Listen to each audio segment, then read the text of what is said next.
আসসালামু আলাইকুম। শুরু করছি প্রিয় রাগিনী গল্পের ৮ নম্বর পর্ব। লেখনীতে লামিয়া ইসলাম শাম্মী। সময়টা রাত ১১টা। একের পর এক ড্রিঙ্ক করে যাচ্ছে মিলি। তার সামনে মাথা নিচু করে ফোনের স্ক্রিনে চোখ রেখে মুচকি হাসছে শুভ্র। ফোনের স্ক্রিনে ভেসে আছে লামিয়ার মারামারির ভিডিও। ভার্সিটির প্রথম দিনে সেই মারামারি ভিডিও পেয়েছে আজ শুভ্রতা। এই নিয়ে ১০ বারের ওপরে দেখেছে। ভিডিও দেখে বেশ হাসি পাচ্ছে তার। যে মেয়ে আগে একটা পিঁপড়া মারতে ভয় পেত, সে মেয়ে এমন জঙ্গলির মতো মানুষ পেটাচ্ছে।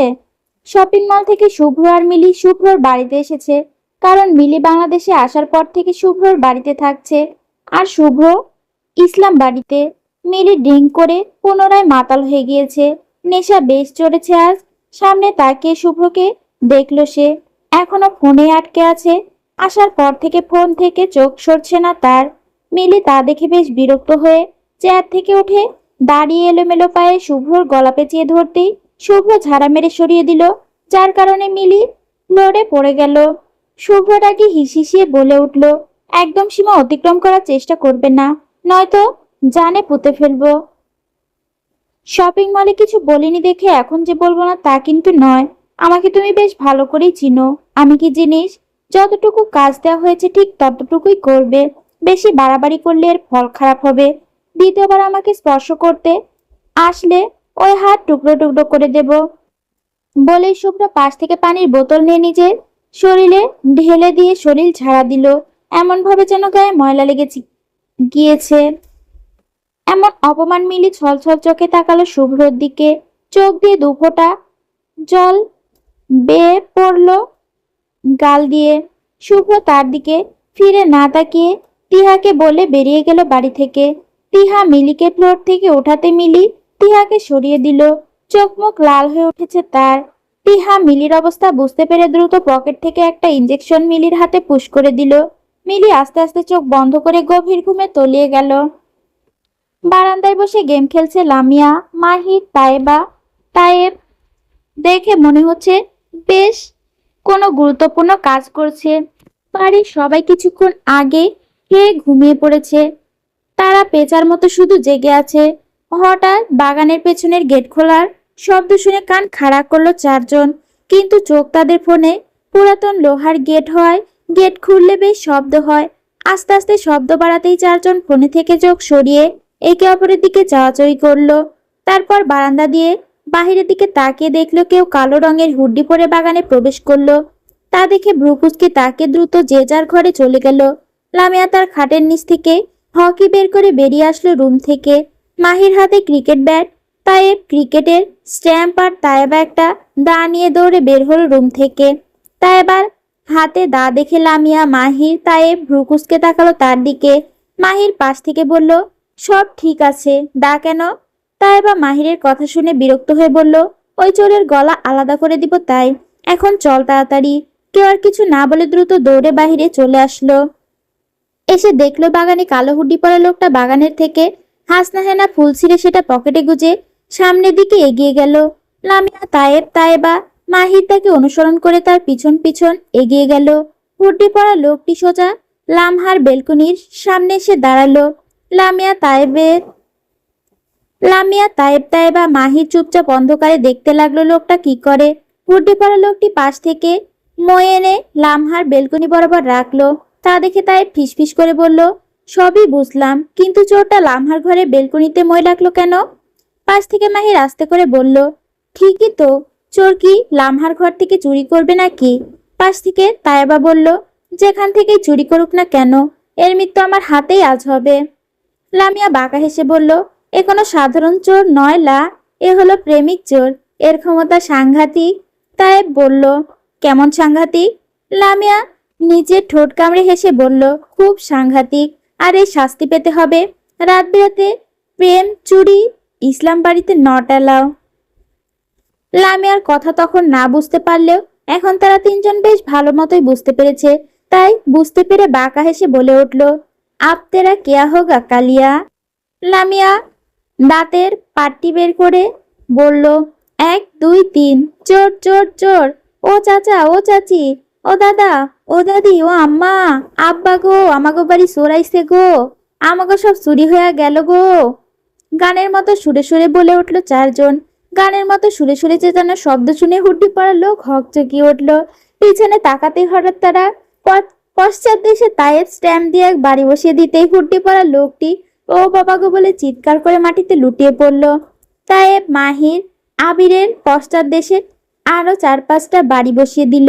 তায়েবা তার হাতে দা ওপরে তুলে চেঁচাতে লাগলো, দে বেটাকে, আরো দে, খুব করে দে বেটাকে, আরো দুটো বেশি দে।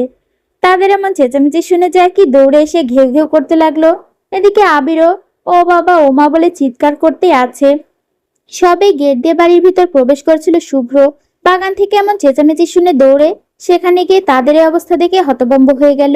ইসলাম বাড়ির 4জনের গলা নয়তো যেন পাড়ার মসজিদের মাইক। তাদের এমন চিৎকার চেঁচামেচি শুনে আশেপাশের সবাই লাঠি ঝাঁটা নিয়ে বের হয়ে খুঁজতে লাগলো কোথা থেকে এমন চিৎকার চেঁচামেচির শব্দ আসছে। ওদিকে তাদের চিৎকার শুনে ইসলাম বাড়ির সবাই দৌড়ে বাগানের দিকে আসলো। এদিকে আজমেরি বেগম ফেসপ্যাক মুখে লাগিয়ে সব সময় ঘুমায়, আজকেও ফেসপ্যাক লাগিয়ে ঘুমিয়েছিল। চোর চোর চিৎকার শুনে আজমেরি বেগম উঠে দ্রুত আলমারি খুলে একে একে সব গয়না পরে ফেললো। তারপর তাড়াতাড়ি করে বাগানের দিকে দৌড় দিল। এদিকে খানবাড়ির লোকজনও লাঠি নিয়ে দৌড়ে এসেছে ইসলাম বাড়ি। আমির সাহেব রেগে বললেন, চোর এসেছে, কোথায় চোর? ওর পেছনে মেরে চামড়া তুলে ফেলবো বলেই দৌড়ে গেলেন বাগানের দিকে। তাই হুড্ডি পড়া লোকটার হাত ধরে বলল, ইয়ে, হাত মুছে দে তো চোরের।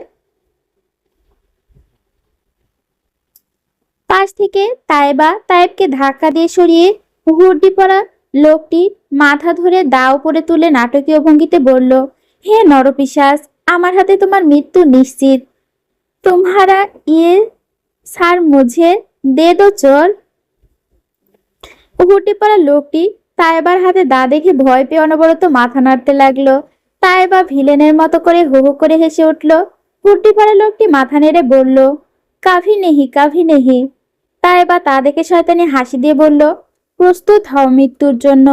আজ আমি চোর বলি দিব, তারপর এর হাড্ডি দিয়ে আমি রানী অরুন্ধতির মতো একটা অস্ত্র বানাবো। হা হা হা। পাশ থেকে লামিয়া, তায়েব, মাহির একসাথে সুর তুলে বলে উঠল, জয় জয় মা তাহেবা, জয় জয় মা তায়েবা, জয় জয় মা তায়েবা। শুভ্র দাঁড়িয়ে তাদের কাণ্ড দেখছে। সে হাসবে নাকি তাদের আটকাবে সে তা বুঝতে পারছে না। হঠাৎ পিছন থেকে আনিসুল সাহেবের কণ্ঠ শুনে সবাই পিছনে ঘুরে তাকিয়ে দেখলো আশেপাশে সবাই এসে উপস্থিত হয়েছে তাদের বাগানে। তায়েব, তায়েবা, মাহির, লামিয়া থেমে গেল। তায়েবার হাতে দা দেখে জাহিদ হতবাক হয়ে তাকিয়ে রইল তার দিকে। হুড্ডি পরা লোকটি মাটিতে শুয়ে চুপসে আছে। ইসলাম বাড়ি 4 বিচ্ছুর হাতে পড়ে বেচারি আদমরা হয়ে গিয়েছে।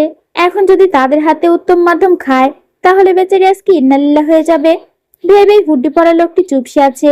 এদিকে তায়েব, তায়েবা, মাহির, লামিয়া বুক ফুলিয়ে দাঁড়িয়ে আছে, তারা চোর ধরেছে। তাদের আনিসুল সাহেব 4জনের দিকে তাকিয়ে গর্বের সাথে বলল, আজ আমার অনেক গর্ব হচ্ছে, কারণ ইসলাম বাড়িতে 4 বাঘ আর বাঘিনী জন্ম দিয়েছি আমরা। পাশ থেকে তায়েব খুশিতে গদগদ করে বলল, আমি গর্ভবতী হচ্ছি, দেখো খুশিতে আমরা সবাই গর্ভবতী হয়ে গেছি। তায়েবের কথা শুনে মাহির তায়েবের পায়ে পাড়া দিল। ভীষণ এক্সাইটেড হয়ে যে উল্টাপাল্টা কথা বলে ফেলেছে সে এখন বুঝলো। তায়েব থতমত খেয়ে তার বাবার দিকে তাকাতেই দেখলো তিনি চোখ গরম করে তাকিয়ে আছে তার দিকে।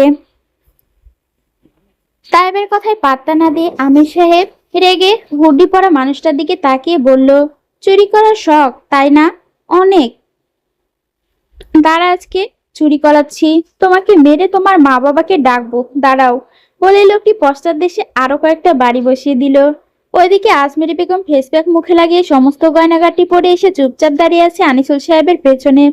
আমির সাহেব ইচ্ছে মতো পিটিয়ে হুড্ডি পরা লোকটির মুখ থেকে মাস্ক টেনে খুলে তাকিয়ে ভ্যাবাচাকা খেয়ে গেল। সে কি ঠিক দেখছে নাকি মাঝরাতে ঘুম ভেঙে যাওয়ার কারণে ঘুমের চোখে ভুল দেখছে? তাই চোখগুলো ভালোভাবে কষলিয়ে আবার তাকাতে দেখলো হুড্ডি পরা লোকটি আর কেউ নয়, তারই বড় ছেলে আবির। এতক্ষণে নিজের ছেলেকে নিজে হয়ে পেটালো।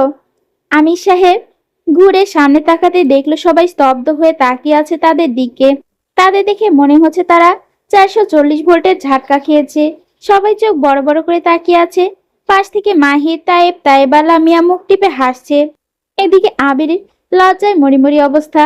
বিয়ে হওয়ার পর বউকে নিয়ে না ঘুমিয়ে একা একা ঘুমাতে হয়, এই দুঃখে বেচারা ভেবেছিল আজকে রাতে মই দিয়ে লামহার বেলকনি দিয়ে তার রুমে গিয়ে বন্ধুরে বুকে নিয়ে ঠাইসা ঘুম দিবে। সকাল ভোরে আবার আস্তে করে চলে আসবে সবার ঘুম ভাঙার আগে। কিন্তু তার হলো না। আবিরকে দেখে লামহা হতবাক।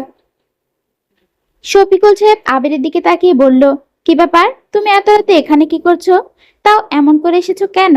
আবির কোনো কথা বলছে না। তা দেখে পাশ থেকে আমির সাহেব গম্ভীর গলায় বলল, কি ব্যাপার, কথা বলছো না কেন? আবির নিজেকে আর ধরে রাখতে না পেরে বলে উঠল, বউয়ের কাছে এসেছিলাম। বিয়ের পরও বউ ছাড়া ঘুমাতে ভালো লাগে না, কিন্তু এসে যে এই ইসরায়েলদের হাতে পড়বো তা জানা ছিল না। আবিরের কথা শুনে সবাই হতবাক হয়ে গেল। এদিকে লামহা লজ্জায় মরিমরি অবস্থা। আমির সাহেব আবিরের দিকে চোখ পাকিয়ে তাকালো। আবির কি বলতে চায়, কেন এসেছে সেটা সবাই বুঝতে পারলো। আমির সাহেব রেগে বললেন, অসভ্য ছেলে, লজ্জা শরম খেয়ে ফেলেছ নাকি? আর কয়েকটা দিন সহ্য করা যেত না? সাফওয়ান বুঝতে পেরে পরিস্থিতি সামলে বলল, আচ্ছা যা হবার হয়েছে, এখন যে যার বাসায় যান। পাশ থেকে দুই বাড়ির ছোটরা মিটিমিটি করে হাসছে। বাড়ির বড়রা কিছু না বলে বাড়ির দিকে হাঁটা দিল। আনিসুল সাহেব দীর্ঘশ্বাস ফেলে পেছনে তাকাতেই চিৎকার করে উঠল, আল্লাহ গো, ডাইনি! আনিসুল সাহেবের চিৎকার শুনে সবাই তার দিকে তাকালো। রাশেদা বেগম দৌড়ে স্বামীকে ধরলেন, হার্টের রোগী এই লোক, যদি কিছু হয়ে যায় তাই সে সব সময় ভয় থাকে। আজমিরি বেগম বিরক্ত হয়ে বলল, ডাইনি না, তোর আম্মা বেডা, চুপ কর। আজমিরি বেগমের কথা শুনে রাশেদা বেগম বিরক্ত হয়ে বলল, আম্মা, এইবার এই রাত বেরাতে এসব কি? আর এত গয়না পরে বাহির এসেছেন কেন? আর মুখে এসব কি লাগিয়েছেন? জানেন না আপনার ছেলে হার্টের রোগী? জানি হার্টের রোগী, আর এই গয়না পরেছি চোরাইছে বলে, তাই পয়রা চোরে দেখাইবার আইছিলাম যে দেখ তুই ধরা খাইছস। আমার এত গয়না চুরি করতে পারস নাই, তাই পড়ছি। আজমিরি বেগমের কথায় রাশেদা বেগম বিরক্ত হয়ে তার প্রাণের প্রিয় স্বামীকে বাড়ির ভেতর নিয়ে গেলেন। হামিদ সাহেব তার মায়ের কাঁধে ধরে কিছু বলতে বলতে তাকে নিয়ে চলে গেলেন বাড়ির ভেতর। আস্তে আস্তে খান বাড়ি সবাই চলে গেল। এদিকে বাগানে খান আর ইসলাম বাড়ির ছেলে মেয়ে দাঁড়িয়ে আছে। আবির ইসলাম বাড়ির চার বিচ্ছুর দিকে তাকিয়ে বলল, তোরা ইচ্ছে করে এমন করেছিস তাই না? তায়েব, তায়েবা, মাহির, লামিয়া একসাথে মাথা ওপর নিচ করে আবারও দ্রুত ডানে বামে মাথা নাড়ালো। তা দেখে আবির ক্ষিপ্ত হয়ে বলল, দেখেছিস ওরা ইচ্ছে করে করেছে, আবার নাও বলছে। তা শুনে লামিয়া একদম ইনোসেন্ট ফেস বানিয়ে বলল, ছি আবির ভাই, এসব কি বলেন? ইচ্ছে করে কেন করবো আমরা? আমরা তো ভেবেছিলাম চোর, আর আপনি যেভাবে এসেছেন চোর না ভেবে উপায় আছে? আর আমরা কি জানতাম আপনি মধু খেতে এসেছেন? জানলে তো আমরাই আপনাকে মধুর চাকে ছুড়ে দিতাম। পাশ থেকে মাহির, তায়েব, তায়েবা বলে উঠল, হ্যাঁ হ্যাঁ হ্যাঁ। রাশেদ আর কাউকে কিছু বলতে দিল না, কারণ রাত অনেক হয়েছে। আবিরকে লাবিবার সাফওয়ান ধরে উঠালো। তা দেখে সবাই হাসছে। আবির লামহার দিকে অসহায় চোখে তাকালো। সাফওয়ান তা বুঝতে পারলো, তাই সাফওয়ান লামহাকে বলে উঠল, লামহা, তুইও চল আমাদের সাথে। লামহা রাশেদের দিকে তাকিয়ে মাথা নিচু করে বলল, আমি কিভাবে যাব? রাশেদ তা খেয়াল করে বলল, চাইলে যেতে পারিস, কিন্তু আমি সামলে নিব। লামহা আবিরের দিকে তাকিয়ে দেখলো অসহায় চোখে তার দিকে তাকিয়ে আছে। লামহা তা দেখে রাজি হয়ে গেল। খান বাড়ির দিকে তারা রওনা দিতেই পেছন থেকে লামিয়া বলে উঠল, যা লামহা যা, আবির ভাইয়ের বামে বাম লাগিয়ে দিস আজকে। তা শুনে মাহির, তায়েব, তায়েবা হেসে উঠল। হামিদা লামিয়ার মুখ চেপে ধরতেই পাশ থেকে তায়েব বলে উঠল, আবির ভাই, সকালে বাথরুমে বসতে পারবেন তো? পাশ থেকে মাহির বলে উঠল, লামহা বামে মালিশ করে দিলে সকাল হবার আগেই দেখবি বাথরুমে বসে গিয়েছে। রাশেদ চোখ পাকিয়ে তাকালো চারজনের দিকে। আবির যেতে যেতে বিরক্ত হয়ে বলল, তোদের চারজনকে আমি দেখে নিব। লামিয়া পিছন থেকে বলল, আজকে আগে নিজের রেড বাম দেখেন, তারপরে আমাদের দেখার কথা মাথায়ও আনবেন না। আবির কিছু বলতে গেলেই সাফওয়ান আবিরকে টেনে নিয়ে চলে গেল। তারা যেতে রাশেদ হেসে উঠল। সাথে সাথে আরিফ, তায়েব, তায়েবা, মাহির, লামিয়া, হামিদা। পাশ থেকে শুভ্র ঠোঁট কামড়ে হাসছে। রাশেদ হাসতে হাসতে বলল, তোরা সত্যি জানতি এটা আবির তাই না? তায়েব, তায়েবা, লামিয়া, মাহির হাসি থামিয়ে রাশেদের দিকে তাকিয়ে আবার উচ্চস্বরে হেসে উঠল। খান বাড়িতে প্রবেশ করতেই সাফওয়ান আবিরকে মজা করে বলে উঠল, মধু খেতে গিয়ে শালাশালিদের আপ্যায়ন কেমন লাগলো? আবির দুঃখী মুখ করে বলল, জানতে চাস? সাফওয়ান মাথা নাড়ালো, সে জানতে চায়। আবির তা দেখে দুঃখী মুখ করে গেয়ে উঠল, রাতের বেলা মধু খেতে করতে গেলাম চুরি, মধুর মালিকের ভাই বোন আমায় অমনি দিল ধরি, ধইরা নিয়া পিডান দিল তবুও মধু দিল না রে, আর আসবো না মধু খেতে। ও বউ রে, আর আসবো না মধু খেতে। আবিরের গান শুনে সবাই হেসে উঠল। লামহা রাগি চোখে আবিরের দিকে তাকাতেই আবির লামহাকে চোখ টিপ দিল। তৈরি হয়ে আয়নার সামনে দাঁড়িয়ে হাতে ঘড়ি পরে সামনে তাকাতে দেখলো তাইবা নীল রঙের শাড়ি পরে দাঁড়িয়ে আছে, মুখে হালকা মেকআপ, মেয়েটাকে দারুণ লাগছে। লামিয়া পিছনে ঘুরে হাতের ইশারায় তাইবের নিচের দিকে ডাকলো। তাইবা শাড়ির কুচি সামলাতে সামলাতে লামিয়ার সামনে এসে দাঁড়াতেই লামিয়ার কাজল নিয়ে তাইবার কপালে লাগিয়ে দিল। তাইবা ভ্রুকুসকে আয়নায় নিজেকে দেখে রেগে গিয়ে লামিয়ার পিঠে 3-4টা কিল বসিয়ে দিতে লামিয়া মুখ থমথমে করে বলল, ঠিক এই কারণেই বলে মানুষের ভালো করতে নেই, উপকার করলে বাঘে খায়। ছ্যা, জীবনটাই বেদনা। তাইবা কপাল কুঁচকে কপালের কালি মুছতে মুছতে বলল, হারামি, তোকে বলেছিলাম আমার ভালো করতে, দিলি তো যার আগে একটা আকাম করে। তাইবার কথা শুনে মুখ বাঁকিয়ে গিটারের ব্যাগটা কাঁধে তুলে রুমের বাহিরে যেতে যেতে বলল, আরে নজর টিকা দিলাম, জানি নজর না লাগে, আর এমনিতেও তোকে কামড়ে বেডি সকিনা লাগছে, কামের বেডি সকিনা লাগছে, আর রাস্তার কুনজর সব সময় বাড়ির কামের বেটি সকিনার উপরই পড়ে, তাই তোকে বাঁচাতে দিয়েছি। আর তুই কি না মারলি আমাকে?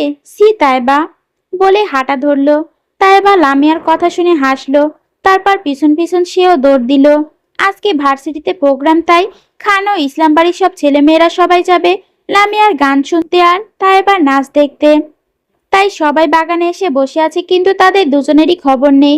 বেচারা আবিরের শরীর প্রচুর ব্যথা, তাই আবির যাবে না দেখে লামহাও যাবে না, এরা দুজনে একজনও যাবে না, তাছাড়া সবাই যাবে। শারমিন সামিরের পাশে দাঁড়িয়ে আর চোখে রাশেদের দিকে তাকিয়ে আছে, কিন্তু রাশেদ তার দিকে ফিরেও তাকাচ্ছে না। তা দেখে শারমিনের মন খারাপ হলো। এদিকে মনিকা খালি শুভ্রর দিকে লেগে যাচ্ছে। শুভ্র বিরক্ত হয়ে যতদূর যাচ্ছে মনিকা তার সাথে সাথে ততদূরই লেগে যাচ্ছে।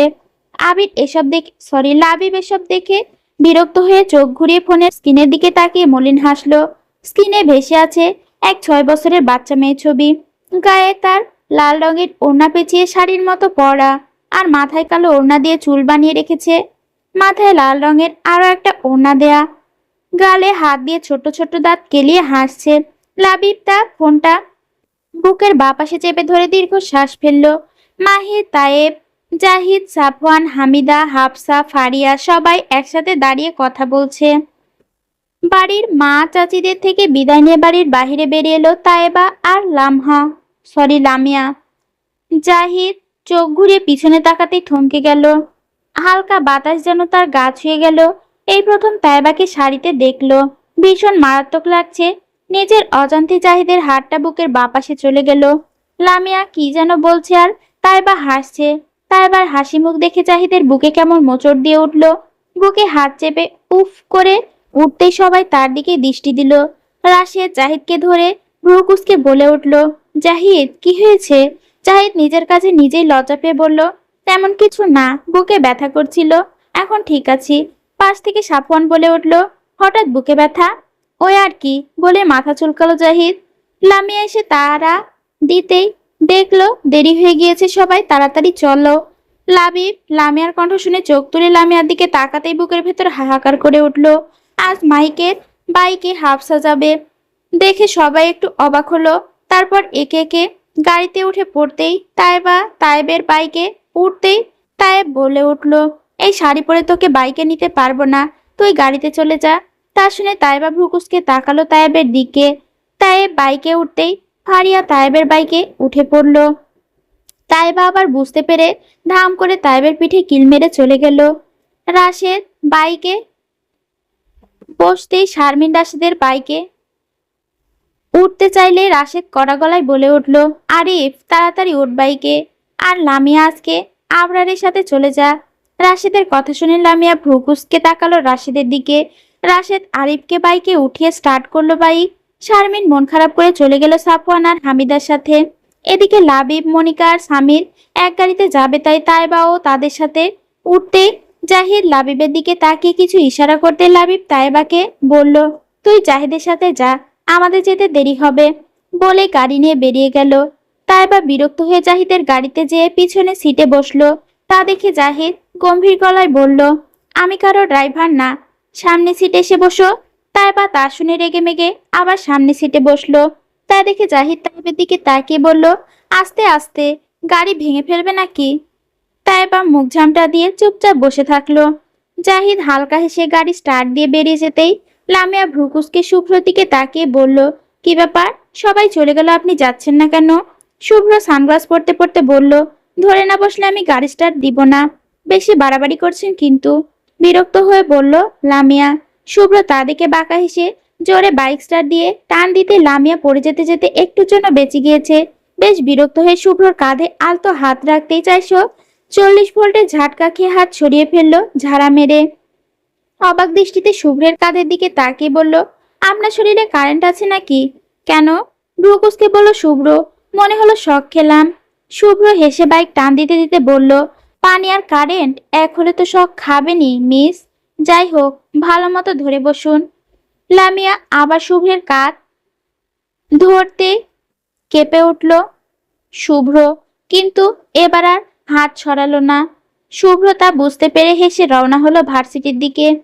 সাদা রঙের পাঞ্জাবি পরে ফুল হাতে নিয়ে এদিক ওদিক ছুটছে জুনায়েদ। অনুষ্ঠানের সমস্ত দায়িত্ব এসেছে তার টিম আর তার ঘাড়ে। সবকিছু গুছিয়ে উঠতে প্রায় ক্লান্ত সে। পাঞ্জাবি ঘেমে ভিজে গিয়েছে। রাসেল কোথায় থেকে এক হাত পাখা এনে জুনায়েদকে বাতাস করতে লাগলো। জুনায়েদ পাশ থেকে পানির বোতল নিয়ে খেতে লাগলো। হঠাৎ জুনায়েদের ফোন আসতেই পাঞ্জাবি পকেট থেকে মোবাইল বের করে রিসিভ করে বলল, হ্যাঁ চলো, এসেছি, এখানে দাঁড়া, আমি আসছি, বলেই উঠে দাঁড়ালো। ফোন পকেটে রেখে ভার্সিটির গেটের দিকে হাঁটা ধরলো। তার পিছন পিছন রাসেলও। একে একে 3টা বাইক আর 3টা গাড়ি এসে থামলো ভার্সিটির মাঠে। গাড়ি থামতেই তাইবা দ্রুত গাড়ি থেকে নেমে মন ভরে শ্বাস নিল। দেখে মনে হচ্ছে এতক্ষণ সে শ্বাস আটকে রেখেছিল। জাহিদ তাইবার এমন কাজে হেসে গাড়ি থেকে নামলো। তাইবা পেছন ঘুরে তাকাতে বিরক্ত হলো। পুরোটা রাস্তা তাকে জ্বালিয়ে এসেছে এই লোক। এইভাবে সেজেছিস কার জন্য? শাড়ি পরেছিস ভালো কথা, ছেলেরা পাগল না হলেই হলো।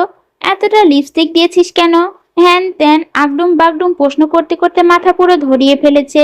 এই ছেলে এত কথা বলতে পারে তা তার জানা ছিল না। সবসময় গম্ভীর মুখ করে থাকে, এমনকি হাসেও না। আর আজকে কথা বলে পুরো মাথা ধরিয়ে ফেলেছে। এইসব ভেবে তাইবা আবারও বিরক্ত হলো। গাড়ি থেকে একে একে সবাই নেমে আসলো। আশেপাশের মেয়ে গিলে খাচ্ছে খান আর ইসলাম বাড়ির ছেলেদের। তা দেখে হামিদা সাফওয়ানের হাত ধরতেই সাফওয়ান হালকা এসে হামিদার হাত আরো শক্ত করে চেপে ধরলো। লাবিব গাড়ি থেকে নামতে জুনায়েদ দৌড়ে এসে বুকে জড়িয়ে ধরল প্রাণপ্রিয় বন্ধুকে। লাবিব হেসে জুনায়েদকে জড়িয়ে ধরে সবার সাথে পরিচয় করাতে লাগলো। লামিয়া আর শুভ্র এইমাত্র এসে থামলো তাদের সামনে। লামিয়াকে দেখে জুনায়েদ আর রাসেল চমকে উঠল। এই মেয়েকে খুঁজে খুঁজে মরছে সে। তেমন ভার্সিটিতেও আসে না এই মেয়ে, আর আজ কিনা এই মেয়ে তাদের সামনে। জুনায়েদ লামিয়ার দিকে হা করে তাকিয়ে আছে তা শুভ্র খেয়াল করে ভ্রুকুসকে তাকালো। লাবিব জুনায়েদের কাঁধে হাত রেখে শুভ্রর সাথে পরিচয় করিয়ে দিয়ে লামিয়ার সাথে পরিচয় করাতে চাইলে জুনায়েদ লাবিবের দিকে তাকালো। লামিয়া মাথা তুলে জুনায়েদের দিকে তাকাতেই বিরক্ত হয়ে তাইবাকে নিয়ে চলে গেল। তা দেখে সবাই বেশ অবাক হলো। মাহির লাবিবের দিকে তাকিয়ে বলল, লাবিব ভাই, আপনি কি পরিচয় করাবেন ওনাকে? ওনার সাথে আমার আর লামিয়ার আগে থেকেই পরিচয় আছে। লাবিব ভ্রুকুসকে বলল, কিভাবে? আরে রাসেল ভাইয়ের ডিম ফাটিয়ে দিয়েছিল লামিয়া, তারপর থেকেই পরিচয়। রাসেলের দিকে তাকিয়ে হো হো করে হেসে কথাগুলো বলল মাহির। তারপর তাইবকে নিয়ে চলে গেল মাহিরদের কাছে। এদিকে মাহিরের কথা কেউ বুঝতে না পেরে ভ্রুকুসকে তাকিয়ে আছে সবাই। ওইদিকে রাসেল লজ্জায় লাল নীল হয়ে যাচ্ছে। তাই জুনায়েদ পরিস্থিতি সামলে সবাইকে প্যান্ডেলের চেয়ারে বসিয়ে দিল। তারপর লাবিবকে টেনে একপাশে নিয়ে গিয়ে অস্থির হয়ে বলল, ওই মেয়ে কে? তোর কি হয়? কোন মেয়ে? আরে ওই যে লামিয়া। কেন? আরে বল না, তুই আগে বল কেন? তোকে বলেছিলাম না একটা মেয়েকে আমি ভালোবাসি। হ্যাঁ, সেই মেয়েটা আর কেউ না, লামিয়া। লাবিব অবাক দৃষ্টিতে তাকালো জুনায়েদের দিকে।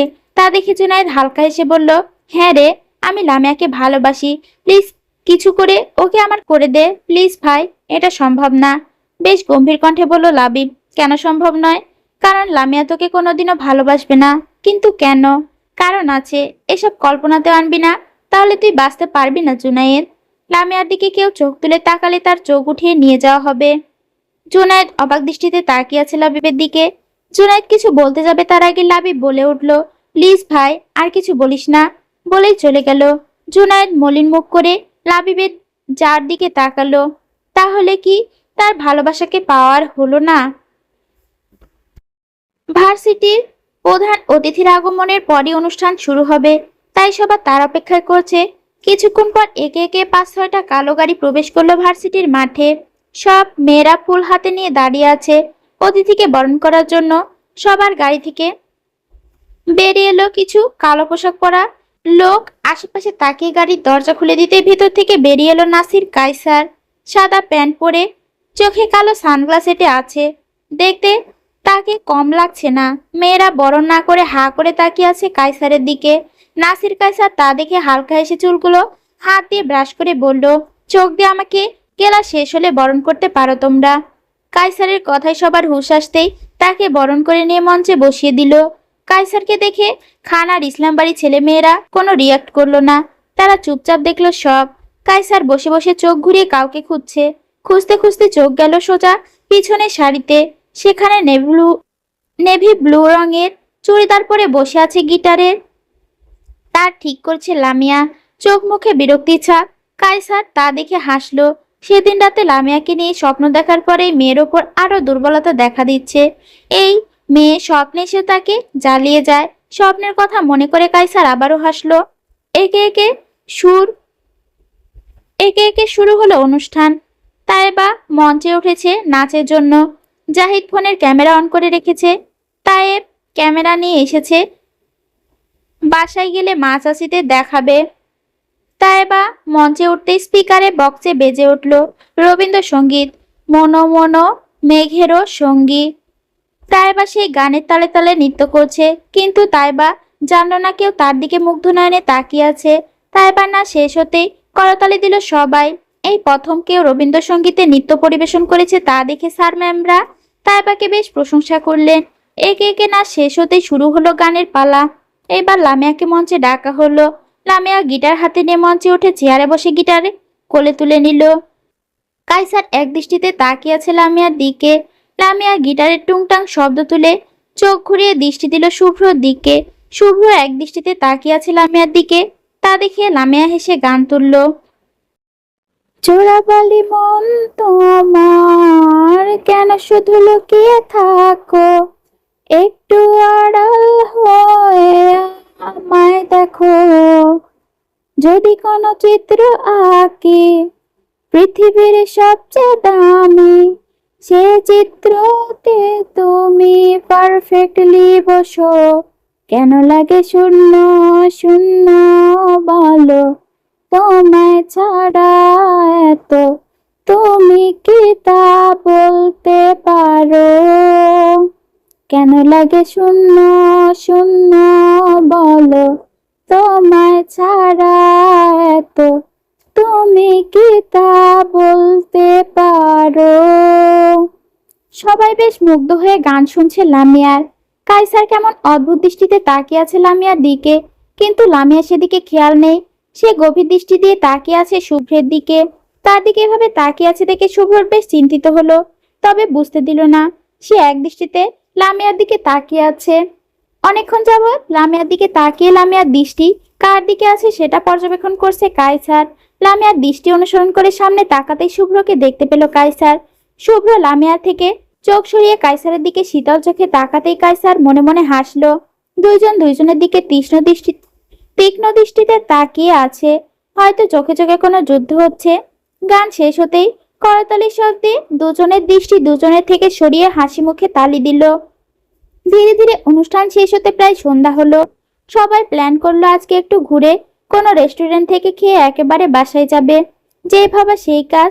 কিছুক্ষণ ঘোরাঘুরি করে রাতে খেয়ে একবারে বাসায় চলে গেল সবাই। বাসায় যেতে যেতে প্রায় রাত 8টা বাজলো।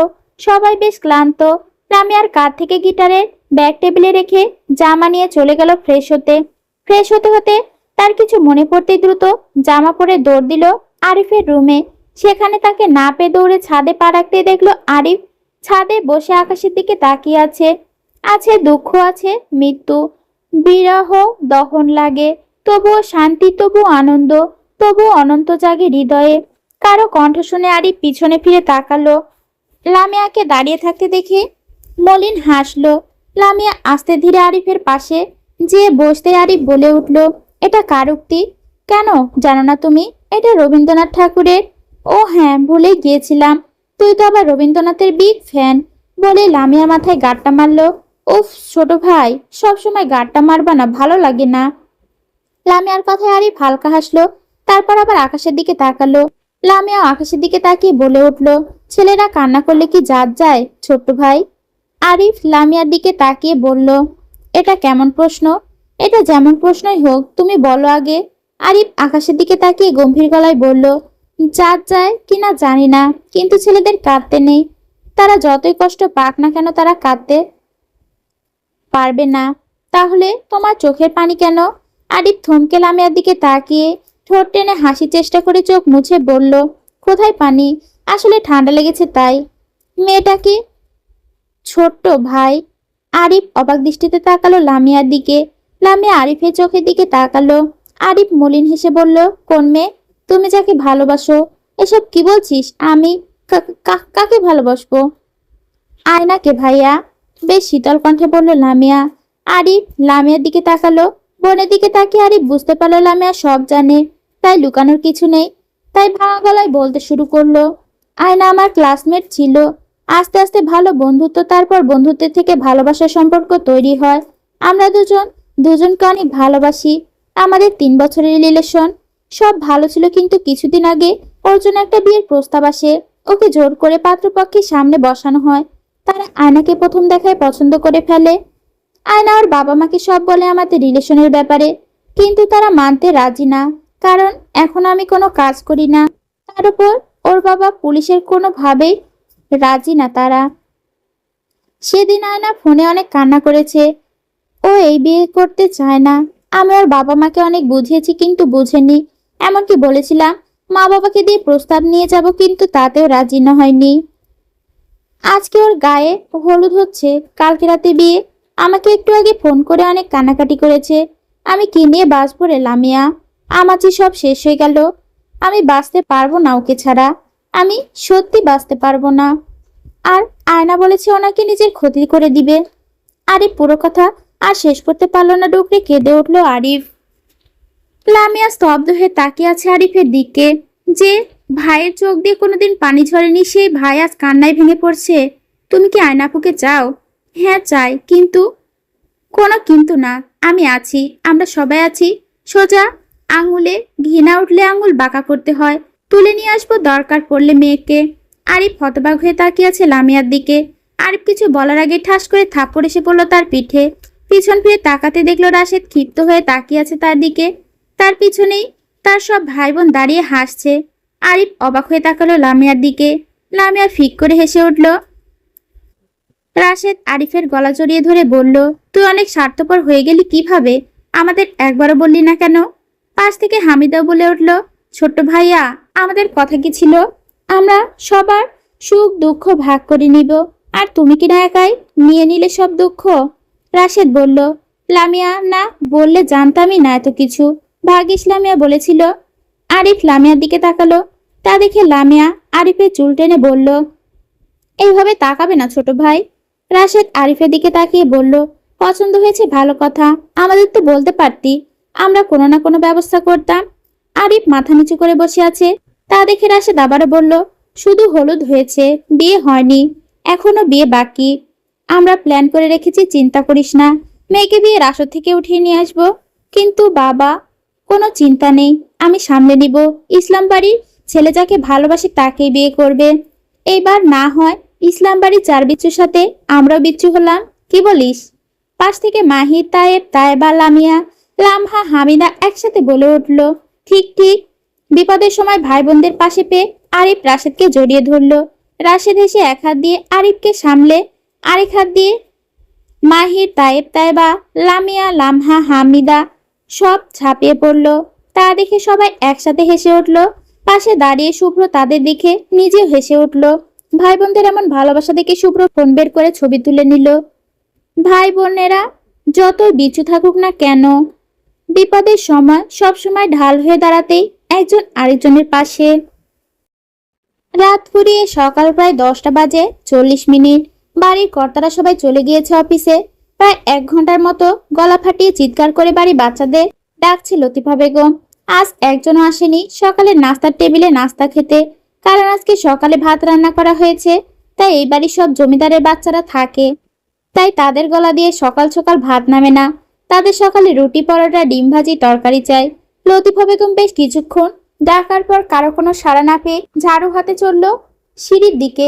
প্রথমে রাশেদের রুমে প্রবেশ করতেই দেখলো চিত হয়ে শুয়ে আছে পাশেই শুভ্র তার বিড়াল নিয়ে বসে আছে।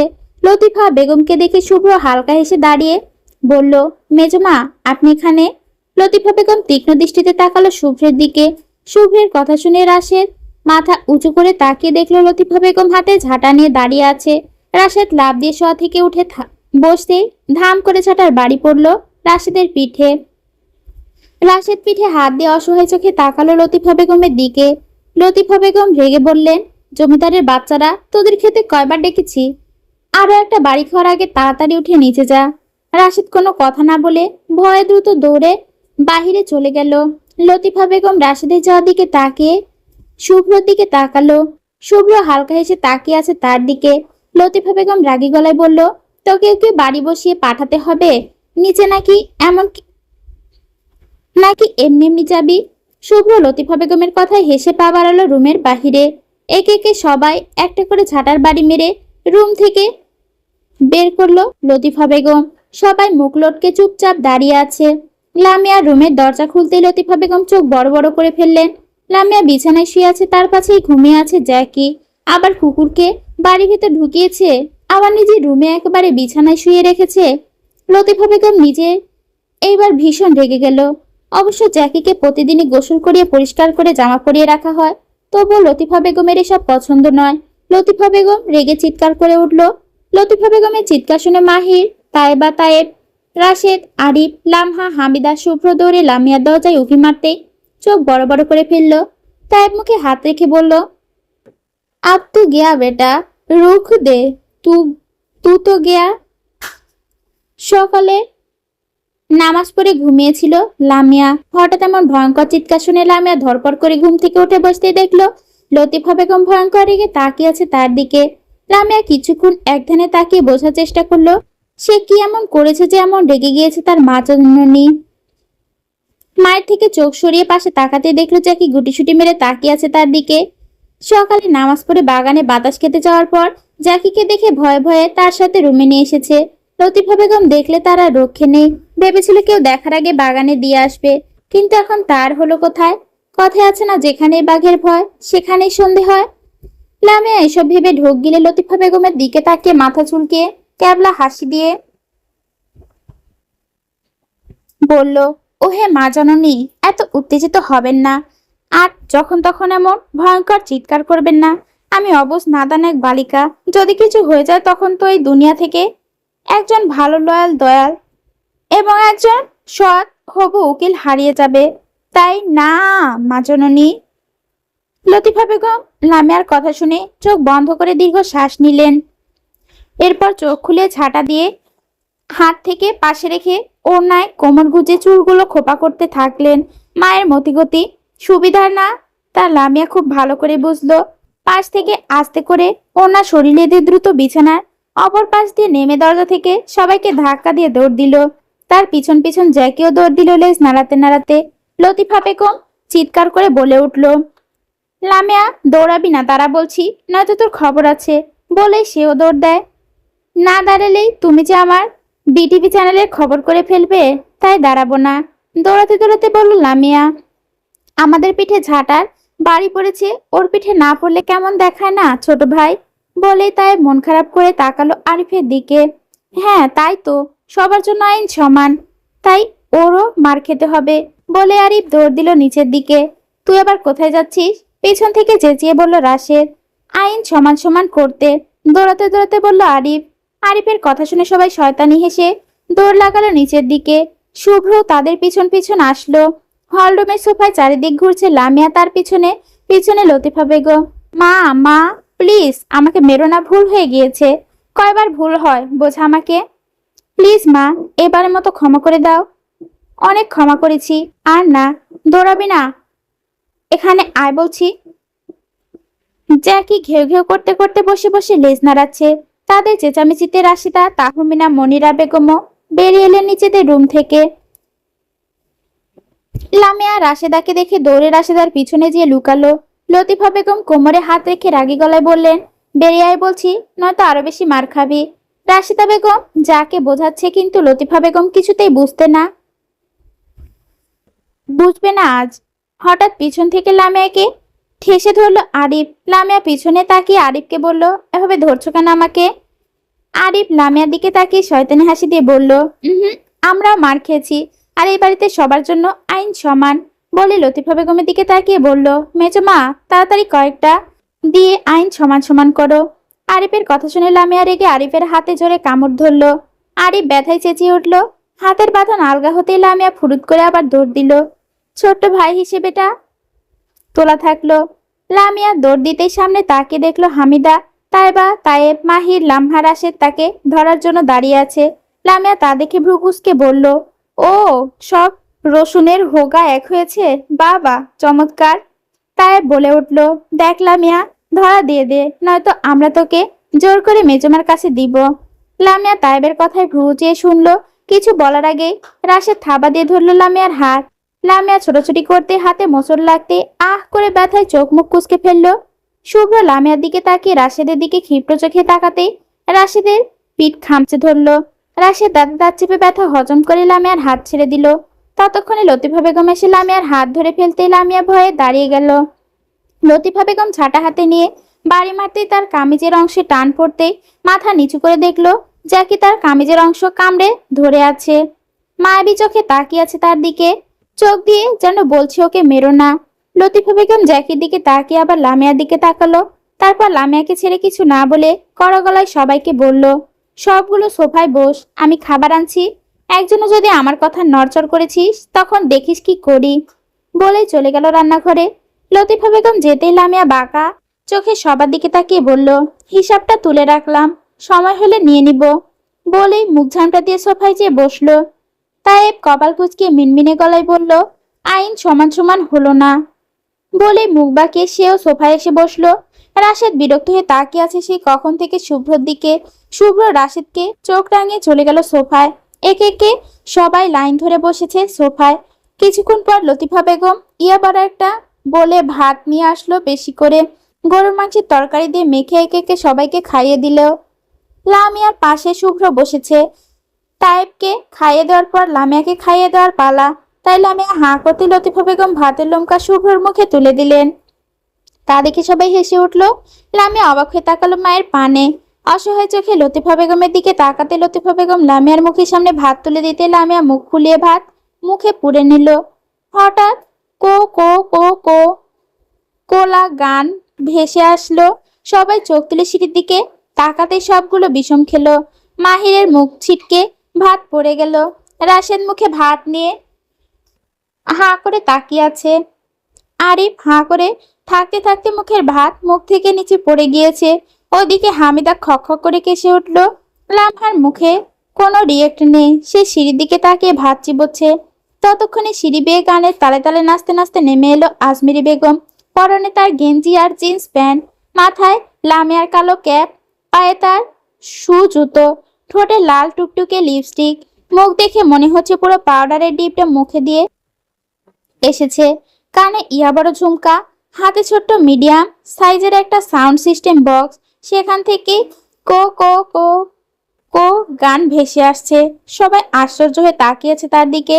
আজমিরি বেগম নিচে নেমে এসে গানের তালে তালে নাচতে নাচতে আর গান মিলিয়ে বলতে বলতে লাগলো, টো টো টো টো টলা আইগে মেরে পাইছে মেরে লাড়কি উন্টরা চোলা টো টো টো টো টলা। গান শুনে সবাই এবার মনে মনে আশ্চর্যের চরম পর্যায়ে চলে গেছে। এত জোরে গান বাজাচ্ছে কে তা দেখতে রান্নাঘর থেকে বেরিয়ে এলো রাশিদা, তাহমিনা, মনিরা বেগম। তাদের শাশুড়ির অবস্থা দেখে তারা হতবাক হয়ে তাকিয়ে রইল তার দিকে। লতিফা বেগমের চোখের পলক ফেলতেই মনে হয় কষ্ট হচ্ছে। সে এক দৃষ্টিতে তাকিয়ে আছে তার শাশুড়ির দিকে। এদিকে আজমিরি বেগমের গান শুনে তাইব চেঁচিয়ে বলে উঠল, হাই সর্বনাশ দাদি, তুমি দেখি গানের হোগা পাসা মেরে দিয়েছো। ভাগ্যিস গানের গায়িকা নেহা শুনেনি, শুনলে হয়তো সে নিজের বামে আগুন লাগিয়ে দিত। তাইবের কথা শুনে সবাই চোখ গরম করে তাকালো তার দিকে। মা চাচিরা এখানে আছে, সে কি ভুলে গিয়েছে? সব ভাই বোনদের এমন চোখ গরম দেখে তাইব চুপ হয়ে গেল। রাশেদা বেগম বিরক্ত কণ্ঠে বলল, আম্মা এসব কি শুরু করেছেন বাচ্চাদের সামনে? রাশেদা বেগমের কথা শুনে আজমেরি বেগম বিরক্ত হলো। গান বন্ধ করে বলে উঠল, ইউ ফেকিং মাউথ বড় বউ, ইউ আমকালচার, এটা হেকিং পেকিং নক সাং, তুমি কি বুঝবা? শাশুড়ির কথায় বেশ বিরক্ত হলো রাশিদা বেগম। এই মহিলার মাথায় সমস্যা আছে, একদম নিশ্চিত। মাথায় সমস্যা না থাকলে কেউ এই বয়সে এসে এমন করে? একরাশ বিরক্তি নিয়ে চলে গেল রান্নাঘরে। আজমেরি বেগম তা দেখে ভেংচি কেটে শুভ্রর দিকে তাকালো। শুভ্র বেচারা পানি খাচ্ছিল। আজমেরি বেগমকে এমন ভাবে দেখে তার গলায় ভাত আটকে গিয়েছে, তাই গলায় ভাত নামানোর জন্য পানি খাচ্ছিল। আজমেরি বেগম শুভ্রর দিকে তাকিয়ে পান খাওয়া দাঁত বের করে হাসি দিয়ে হঠাৎ শুভ্রর কাঁধে হাত রাখতেই শুভ্র চমকে মুখের পানি ছিটকে ফেললো লামিয়ার ওপর। তা দেখে সবাই হো হো করে হেসে উঠলো। লামিয়া দাঁত চেপে শুভ্রর দিকে তাকালো। শুভ্র অসহায় চোখে তাকালো লামিয়ার দিকে। সে ইচ্ছে করে করেনি। আজমেরি বেগম শুভ্রর গলা টেনে নিয়ে আচমকা গালে চুমু বসিয়ে দিল। সবাই ভেবাচাকা খেয়ে তাকালো আজমেরি বেগমের দিকে। আচমকা এমন হওয়াতে শুভ্র ভড়কে গেল। নিজের দাদির এমন কাণ্ডে লামিয়া তেলে বেগুনে জ্বলে উঠল। কেন জ্বলে উঠল তা সে জানে না, কিন্তু দাদির এমন কাণ্ডে তার বেশ রাগ হলো। তবুও দাঁতে দাঁত চেপে সহ্য করে নিল। আজমেরি বেগম হঠাৎ বলে উঠল, আয় নাতি আয়, একটা কপাল ডান্স দে। জীবনে শুভ্র ভয় পেয়েছে কিনা জানে না, কিন্তু আজমেরি বেগমের এমন কাণ্ডে আসছে বেশ ভয় পাচ্ছে। পাশ থেকে সবাই মুখ চেপে হাসছে। শুভ্র ভয়ার্ত চোখ দেখে লতিফা বেগম এবার আর নিজেকে ধরে রাখতে পারল না, ঠিক করে হেসে উঠল। তারপর নিজেকে সামলে বলে উঠল, আম্মা ছাড়ুন ওকে, ভয় পাচ্ছে ছেলেটা। এটা কেমন মজা, ছাড়ুন ওকে। আজমেরি বেগম হেসে বলে উঠল, আগে কত এমন, বলে আর কিছু বলতে চাইলেও বলতে পারল না। লতিফা বেগম চোখ দিয়ে কিছু ইশারা করতেই চুপ হয়ে গেল। লামিয়া ভ্রুকুচকে বলল, আগে কত এমন কি দাদি, বলো, চুপ হয়ে গেলে কেন? আজমেরি বেগম কথা পাল্টে বলে উঠল, আরে সেমডি, আগে কত চুমু দিছি তো করে, ভুলা গেছোস? তারপরে একটু থেমে বলল, হুন সবাই, আমি নাচ শিখতাছি হামিদার লামহার বিয়ায় নাচুম দেখা, পিঙ্কি পঙ্কি ডান্স বুঝছোস, দাঁড়া তোকে একটা নাচ দেখাই। বলে হাতে থাকা সাউন্ড বক্সে গান চালু করতে দেখলো গান চলছে না। আজমেরি বেগম বিরক্ত হয়ে বলল, দেখছোস চার্জ যাওয়ার সময় আর পাইল না, দাঁড়া মুখে কইতো গো। বলে গলা পরিষ্কার করে গেয়ে উঠল, দুম্বা চলে দুম্বা চলে, দুম দুম দুম দুম দুম দুম, হেই হেই দুম্বা চলে দুম দুম দুম দুম দুম দুম। বলে নাচতে লাগলো। তা দেখে সবাই হেসে উঠলো। লতিফা বেগম হেসে সবাইকে একে একে ভাত খাওয়াতে লাগলো। সময়টা সন্ধ্যা 6টা। রাশেদের রুমে গোল করে বসে আছে ইসলাম ও খান বাড়ির ছেলেমেয়েরা। সবাই প্ল্যান করছে কিভাবে কিভাবে বিয়ে বাড়িতে যেতে হবে এবং বউকে তুলে আনবে। প্ল্যান মাফিক সবাইকে বুঝিয়ে দিতে সবাই বুঝে যে যার মতো তৈরি হতে চলে গেল। ছেলেরা সবাই ইন করে সাদা শার্ট কালো প্যান্ট, আর মেয়েরা সবাই কালো কামিজ পরেছে। এদিকে লামিয়া তন্ন করে খুঁজেও কালো কামিজের দেখা মেলেনি, তাই আলমারি থেকে নতুন কালোর মতো গোল্ডেনের কাজ করা ধুতি সেট বের করে পরে নিল। কোমর ছেড়ে দেওয়া চুলগুলো বেনি করে কালো ফিতে দিয়ে বেঁধে দিল। এক হাতে গোল্ডেন রঙের চুড়ি, গোল্ডেন রঙের ঘড়ি, আর আরেক হাতে চুড়ি পরলো। ঠোঁটে লিপ বাম লাগিয়ে ওড়না গায়ে দিয়ে আয়নার সামনে দাঁড়াতে ভাবলো কাজল পরলে মন্দ হয় না। যে ভাবা সেই কাজ, চোখে হালকা কাজল পরে নিল। পায়ে নাগরা জুতো পরে সে একদম রেডি হয়ে রুম থেকে বের হতেই দেখা হলো লাবিবের সাথে। লাবিব লামিয়াকে দেখতেই স্তব্ধ হয়ে গেল। এক দৃষ্টিতে তাকিয়ে রইল লামিয়ার দিকে। লামিয়া তা দেখে লাবিবের মুখের সামনে তুড়ি মারতে লাবিবের হুঁশ ফিরল। ক্যাবলার মতো হা করে আমাকে দেখে, শেষ হলে রাস্তা ছাড়ুন, আমি যাব। লাবিব লামিয়ার কথায় সরে দাঁড়ালো। লামিয়া মুখ বাঁকিয়ে চলে গেল। লাবিব লামিয়া চলে যাওয়ার দিকে তাকিয়ে আপন মনে দীর্ঘশ্বাস ফেলে বুকে হাত চেপে চোখ বন্ধ করে বলে উঠল, ফিরে আয় আমার কাছে, তোকে ছাড়া থাকতে বড্ড কষ্ট হয় আমার। বলেই চোখ থেকে দু ফোঁটা পানি গড়িয়ে পড়ল। লাবিব হাতের উল্টো পিঠ দিয়ে চোখ মুছে নিচের দিকে হাঁটা ধরলো। হলরুমে বসে আছে সবাই।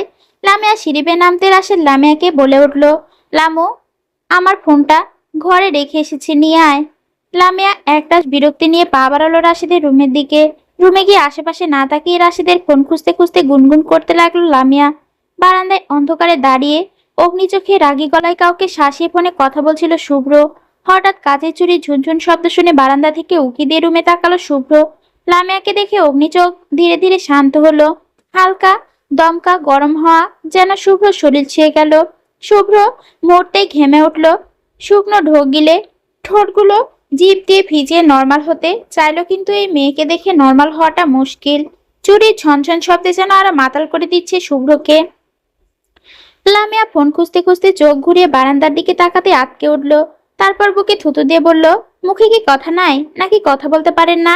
শুভ্র লামিয়ার কথা কানে না নিয়ে এক দৃষ্টিতে তাকিয়ে আছে লামিয়ার দিকে। তা দেখে লামিয়া বিরক্ত হয়ে বলল, কানা, কথা কানে যায় না? যখন দেখি তখনই শুধু চুপচাপ হয়ে দাঁড়িয়ে থাকেন, হাসতে বা কান্না করতে জানেন না। আর এভাবে ভূতের মতো দাঁড়িয়ে থাকার মানে কি? শুভ্র এক পা দুপা করে এগিয়ে আসতে আসতে বলল, হাসতেও পারি, কাঁদতেও পারি, পারি তো অনেক কিছুই করি, পারি তো অনেক কিছুই, কিন্তু করি না। তবে আপনি যদি চান তাহলে করে দেখাতে পারি। কি দেখাবেন? আপনি যা চাইবেন। এভাবে কাছে আসছেন কেন?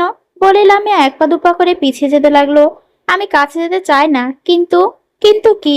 ভ্রুকুসকে লামিয়া বলল, কিন্তু আমাকে আপনার কাছে টানছে। ভুলে গিয়েছেন সেদিন রাতের কথা? ওহো, সেদিন রাতের কথা কিভাবে ভুলবো বলেন তো মিস? সেই মধুর রাত কি ভোলার মতো? বলে বাঁকা হাসলো শুভ্র। মধুর রাত মানে কি বলতে চান? লামিয়া এক পা দুপা করে পিছিয়ে আস্তে আস্তে একদম ড্রেসিং টেবিলের সাথে এসে বাড়ি খেললো। পিছনে ঘুরে দেখলো পিছনে যাবার আর জায়গা নেই। সামনে তাকাতে দেখলো শুভ্র তার একদম মুখের সামনে এসে পড়েছে।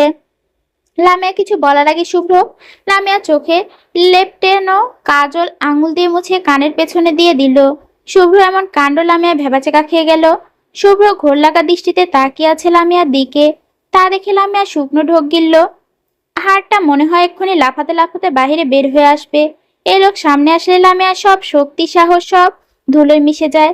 লামিয়া শুভ্রর দিকে ভালো করে খেয়াল করে দেখলো অস্বাভাবিকভাবে ঘামছে শুভ্র। লামিয়া কাঁপা কাঁপা গলায় বলে উঠল, আপনি এমন ঘামছেন কেন?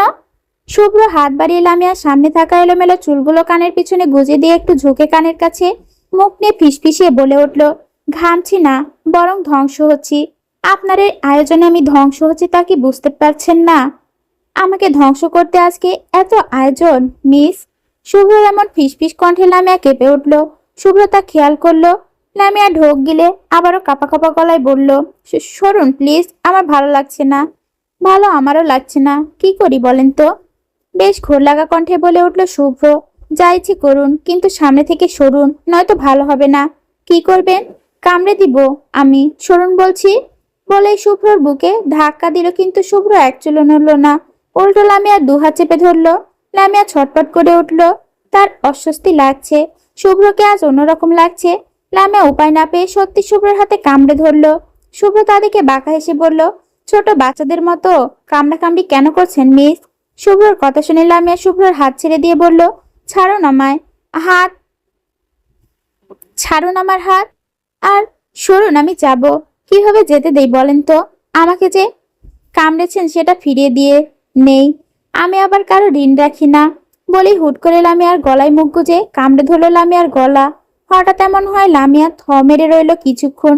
হঠাৎ ব্যথা অনুভব হতেই লামিয়া ছটপট করে উঠল। ধাক্কা দিয়েও সরাতে পারল না শুভ্রকে। দাঁতে দাঁত চেপে জোরে ধাক্কা দিতেই শুভ্র ছেড়ে দিল লামিয়াকে। লামিয়া রেগে কিছু বলার আগে রাশিদ কিছু বলতে বলতে ঘরে ঢুকতেই শুভ্র আর লামিয়াকে দেখে থমকে গেল। লামিয়া রেগে শুভ্রকে ধাক্কা দিয়ে চোখ দিয়ে শাসিয়ে চলে গেল। শুভ্র তা দেখে হেসে উঠল। তারপর রাশেদের দিকে চোখ পাকিয়ে তাকালো। রাশেদ লামিয়া যাওয়ার দিকে তাকিয়ে শুভ্রকে বলে উঠল, আমার কি দোষ ভাই? আমি কি জানতাম তোরা এখানে মারামারি করছিস?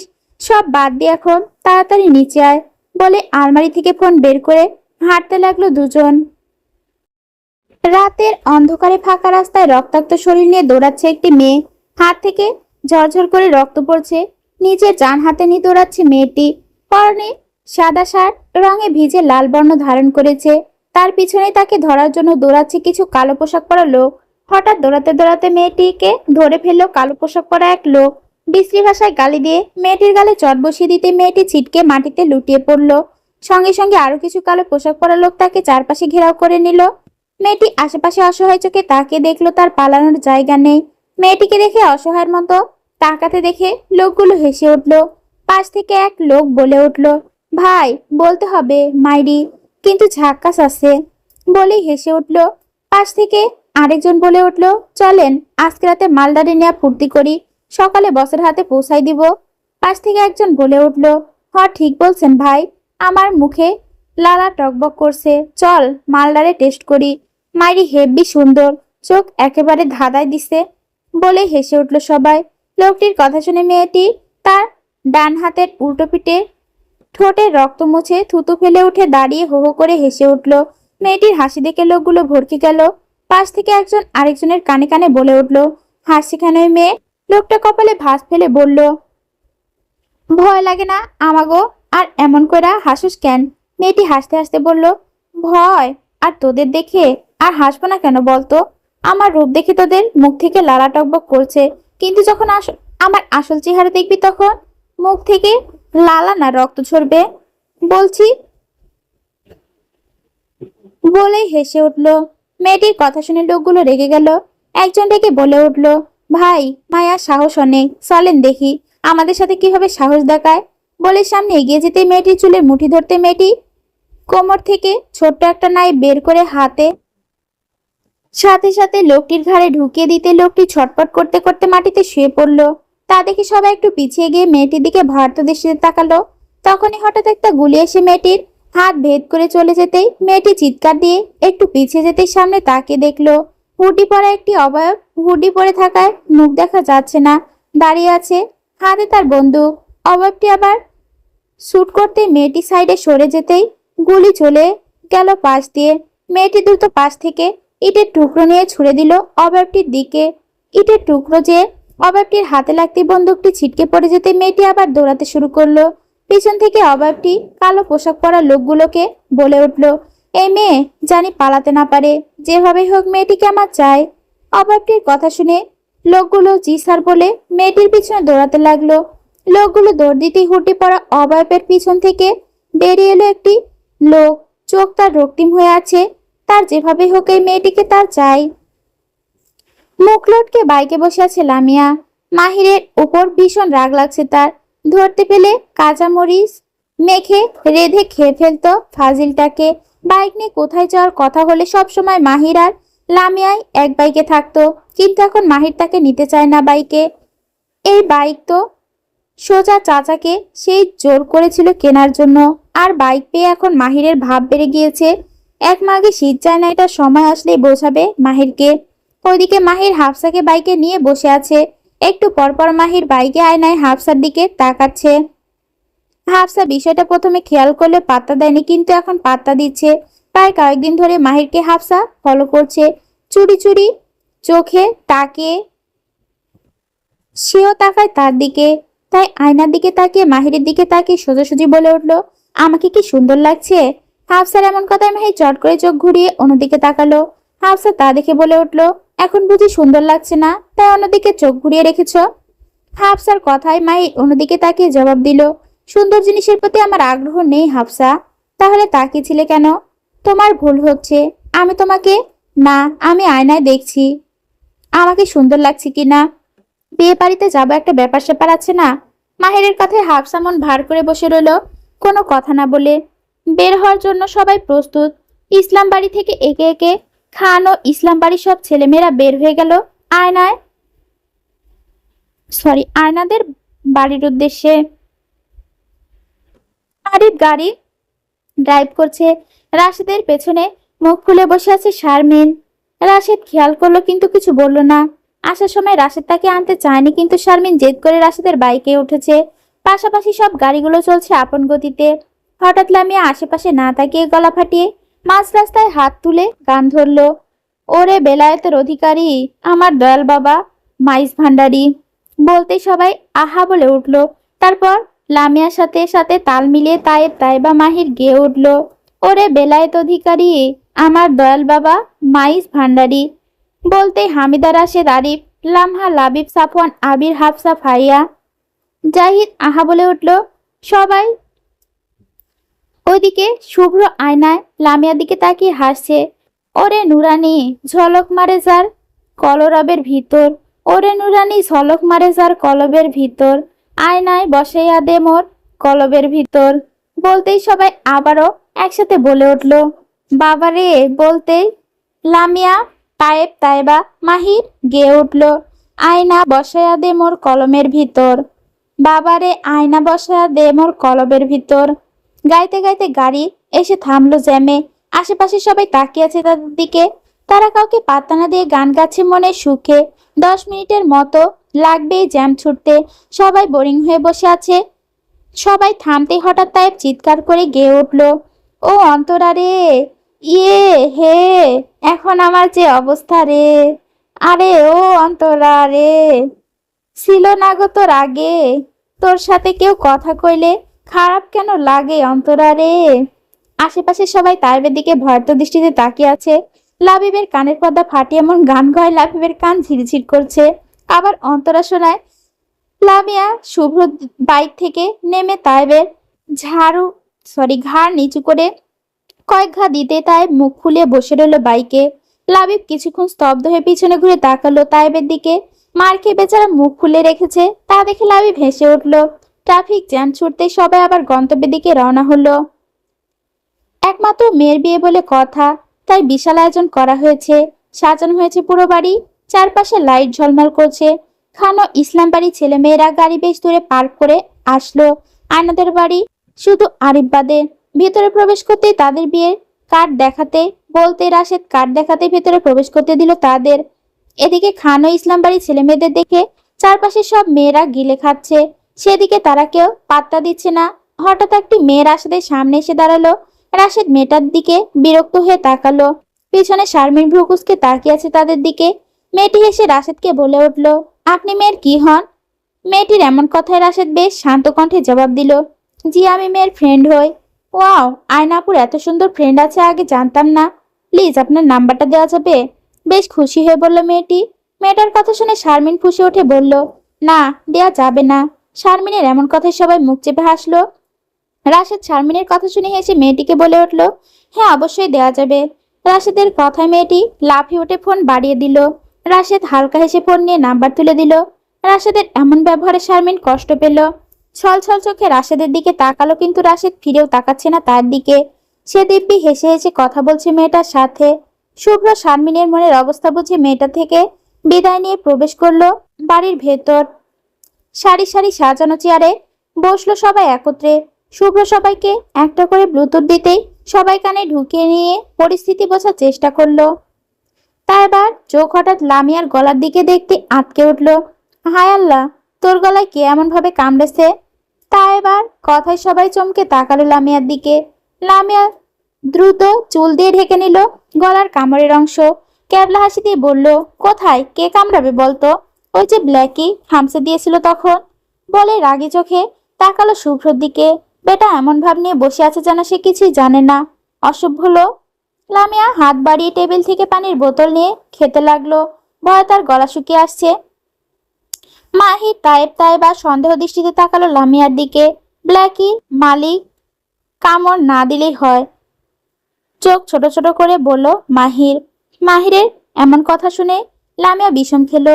খেক খেক করে কাশতে কাশতে শুভ্রর দিকে তাকিয়ে দেখলো মেয়েটা মিটিমিটি হাসছে। লামিয়া চোখ গরম করে তাকালো শুভ্রর দিকে। লামহা লামিয়ার মাথায় হালকা করে থাপ্পড় দিয়ে কাশি থামানোর জন্য। এদিকে বর এসেছে বলতে বলতে সবাই এগিয়ে গেল বরকে বরণ করতে। বর এসেছে শুনে খান ও ইসলাম বাড়ির ছেলেমেয়েরা প্ল্যান মাফিক কাজ শুরু করে দিল। লামিয়া আস্তে করে বাসা থেকে উঠে চলে গেল। তায়েব তাইবা মাহির আস্তে করে যে যার কাজ শুরু করে দিল। লামিয়া হাঁটতে হাঁটতে চড় গেল টেবিলে রাখা লাল পানির দিকে। তা দেখে লামিয়া শয়তানি হাসি দিল। আশেপাশে তাকিয়ে কাউকে না দেখে জুসের মধ্যে একটা লাল পানির বোতল তুলে ঢেলে দিল। একে একে বেশ কিছু জুসের মধ্যে ঢেলে দিতেই দেখলো কেউ আসছে। লামিয়া দ্রুত লুটিয়ে পড়লো টেবিলের নিচে। একটা ছেলে এসে বরযাত্রীর জন্য সেই জুসের ট্রের মধ্যে নিয়ে যেতে লামিয়া টেবিলের নিচ থেকে বেরিয়ে এলো। উফ, প্রচুর গরম বলে ভুল করে একটা জুসের গ্লাস তুলে ঢকঢক করে খেয়ে নিতে লামিয়ার টনক নড়ল। গ্লাস ছিটকে সরিয়ে ওয়াক ওয়াক করতে মাথা কেমন ঘুরিয়ে উঠল। তাই পাশ থেকে আরো একটা গ্লাস তুলে ঢকঢক করে খেয়ে নিয়ে হাতের উল্টো পিঠ দিয়ে মুখ মুছে একা একা হেসে হেসে বলল, একটু হালকা মেরেছি ভাই লাল পানি। বিশ্বাস করো, বেশি না, একটু।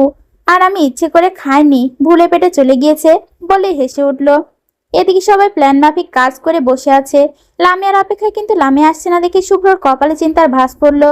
এই মেয়ের উপর এমনি অনেকবার অ্যাটাক হয়েছিল, তাই সে আর কোনো রিস্ক নিতে চায় না। তাই উঠে দাঁড়াতে দেখলো বর এবং বরযাত্রীরা সবাই কেমন ঝিমাচ্ছে, মাতাল মাতাল লাগছে সবাই। তা দেখে শুভ্র ভ্রুকুসকে রাশেদকে কিছু বলতে যাবে তার আগে সব লাইট অফ হয়ে গেল। এতে সবাই বেশ অবাক হলো। শুভ্র চিন্তা এবার আরো বেড়ে গেল। তাই দ্রুত উঠতে লাইট পড়লো স্টেজের ওপর। শুভ্র চোখ ঘুরে স্টেজে তাকাতেই কপালে ভাঁজ ফেললো। সবাই তাকালো স্টেজের দিকে। তখন স্পিকারে বেজে উঠলো, আমার দিলে রইলে লিখে দেব যার নাম রে। হায়, আমার দিলে রইলে লিখে দেব যার নাম রে, সে আমার পেয়ারলাল রে, পেয়ারলাল রে। লামিয়া গানের তালে তালে নাচতে শুরু করলো। সবাই হাঁ করে তাকিয়ে আছে লামিয়ার দিকে। লামিয়াকে নাচতে দেখে তায়েব মাহিরা বসলো না, তারাও হাত তুলে নাচতে নাচতে চলে গেল স্টেজে। এদিকে চারজনের নাচ দেখে সবাই রীতিমতো হাঁ করে তাকিয়ে আছে। হঠাৎ বড় উঠে মাতালের মতো এঁকে বেঁকে চলে গেল স্টেজের ওপর। গান চেঞ্জ করে আরো একটা গান বেজে উঠলো, একটু হালকা মেরেছি ভাই লাল পানি। শুরু হতে আস্তে আস্তে সব বরযাত্রী স্টেজে উঠে গেল নাচতে নাচতে। লামিয়াকে স্বাভাবিক লাগছে না, তা শুভ্র বেশ ভালোই বুঝতে পেরেছে। এইদিকে বেশ মেতে উঠেছে পুরো বিয়ে বাড়ি নাচের দিকে। বর নেচে কুদে গায়ের জামা খুলে ওপরে ঘোরাতে ঘোরাতে নাচছে। কনের বাবা এসব দেখে বেশ অবাক হলো। হঠাৎ করে হিজড়াদের আগমন হতে বিয়ে বাড়িতে তুলকালাম কাণ্ড বাজিয়ে দিল টাকার জন্য। এত বড় অনুষ্ঠান করেছে আর হিজড়াদের মাত্র 20,000 টাকা দিতে পারবে না। তাই কনের বাবার সাথে হিজড়াদের তর্কাতর্কি চলছে। ওদিকে বরের ও বরযাত্রীরা পাগলামিতে নাচ, আর এদিকে হিজড়াদের এন্ট্রি। কনের বাবা 20,000 টাকা দিতে পারবে না শুনে হিজড়ারা সাংঘাতিক রেগে গিয়েছে। একজন তালি দিতে দিতে বলে উঠল, টাকা দিবি নাকি কাপড় উঠামো? আরেকজন কনের বাবার পাঞ্জাবির কলার ধরে টানা হেঁচড়া করছে। এদিকে এই গ্যাঞ্জামের মধ্যে তাইবা মাহির বুঝলো প্ল্যান সাকসেসফুল হয়েছে, তাই দৌড়ে নাচের আসর থেকে বেরিয়ে গিয়ে আবার ঘুরে তাকালো। বর মাটিতে শুয়ে নাগিন ডান্স দিচ্ছে, তা দেখে হেসে দৌড় দিল। শুভ্র ভিড় ঠেলে লামিয়ার হাত টেনে বের করে নিয়ে আসতে লামিয়া এলোমেলো পায়ে পড়ে যেতে শুভ্র লামিয়াকে সামলে নিল। এদিকে হিজড়াদের সাথে তুমুল ঝগড়া হচ্ছে। আরিফ আস্তে করে আয়নাকে নিয়ে বেরিয়ে যেতে আয়না কাজিনদের দেখে চিৎকার করতে পিছন থেকে তাইবা মুখ চেপে ধরলো। আরিফ আয়নাকে নিয়ে বেরিয়ে দৌড়াতে লাগলো গাড়ির দিকে। ওদিকে তাইবার ভণ্ডামি দেখে জাহিদ অবাকে চরম পর্যায়ে চলে যাচ্ছে। সব ঠিকঠাক মতোই চলছিল। শুভ্ররা বেরিয়ে আসতেই দেখলো কনের বাবা হিজড়াদের সাথে ঝগড়া করছে। লামিয়া শুভ্রর থেকে নিজেকে ছাড়িয়ে এলোমেলো পায়ে এগিয়ে গেল কনের বাবার দিকে। এগিয়ে যে খিলখিল করে হেসে উঠতে তারা লামিয়ার দিকে তাকালো। লামিয়া হিজড়াদের দিকে তাকিয়ে বলল, এই টাকলা মাফিকের অনেক টাকা, বুঝতে পেরেছো তোমরা? পকেটে হাত আন দেও, দেখবা 20,000-এর বেশি পাবা। লামিয়ার বলতে দেরি হিজড়াদের হামলা করতে দেরি হলো না। কনের বাবা পাঞ্জাবি ছিঁড়ে নিয়ে টাকা নিয়ে লামিয়ার মাথায় হাত বুলিয়ে হিজড়া চলে গেল। কনের বাবার শরীরে শুধু সেন্টু গেঞ্জি রইল। রেগে তিনি লামিয়াকে কিছু বলার আগে পিছন থেকে একজন বলে উঠল, আয়না পালিয়ে গিয়েছে। লামিয়া খিলখিল করে হেসে বলে উঠল, আরে আরিফ ভাইয়ের সাথে পালিয়ে গেছে। শুভ্ররা সবাই হতবাক হয়ে তাকিয়ে দৌড়ে লামিয়ার হাত টেনে নিয়ে দৌড় দিল সব। পিছন থেকে আয়নার কাজিন বলে উঠল, ওরা আয়নাকে নিয়ে পালাচ্ছে, ধরো সবাই। বলে লামিয়াদের পিছন পিছন দৌড় লাগালো। এইদিকে সবাই লাঠি ঝাঁটা সামনে যা পাচ্ছে তা নিয়ে দৌড়াচ্ছে সবাই। ওদিকে মাহির, তাইবা, লামহা, রাশেদ, হামিদা, সাফওয়ান, লাবিব, আবির, জাহিদ, হাফসা, ফারিয়া পারছে না লামিয়াকে কাঁচা চিবিয়ে খেতে।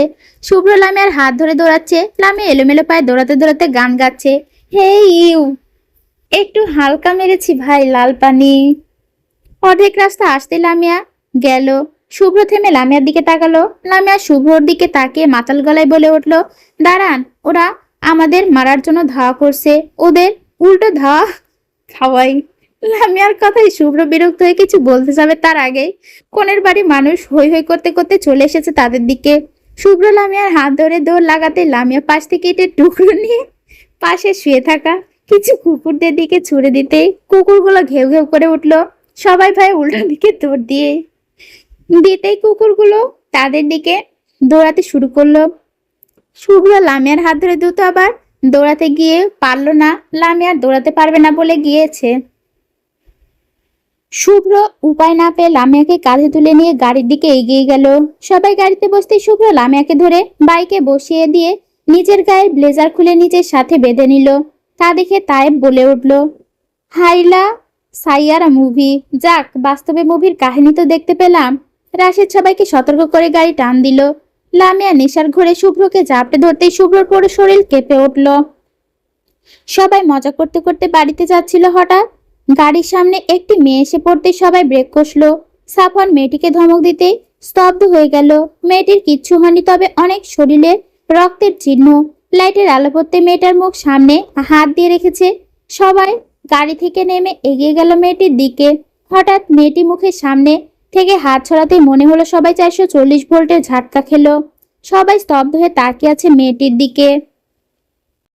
শুভ্র অবাক হয়ে তাকিয়ে আছে মেয়েটির দিকে। রাশেদ স্তব্ধ হয়ে আছে। লামিয়া নিজেকে লামহাট থেকে ছাড়িয়ে এলোমেলো পায়ে এগিয়ে মেয়েটিকে দেখে খিলখিল করে হেসে উঠল। মানুষ কত পাগল, রাস্তার মাঝে আয়নাকে এনে রেখে দিয়েছে। দেখো সবাই, আয়নায় আমি নিজেকে দেখতে পাচ্ছি।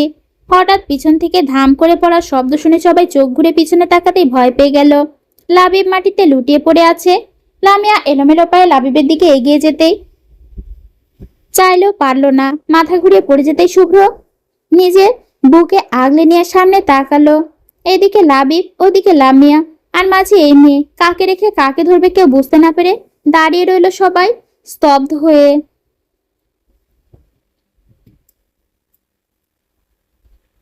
রাত প্রায় 11টা।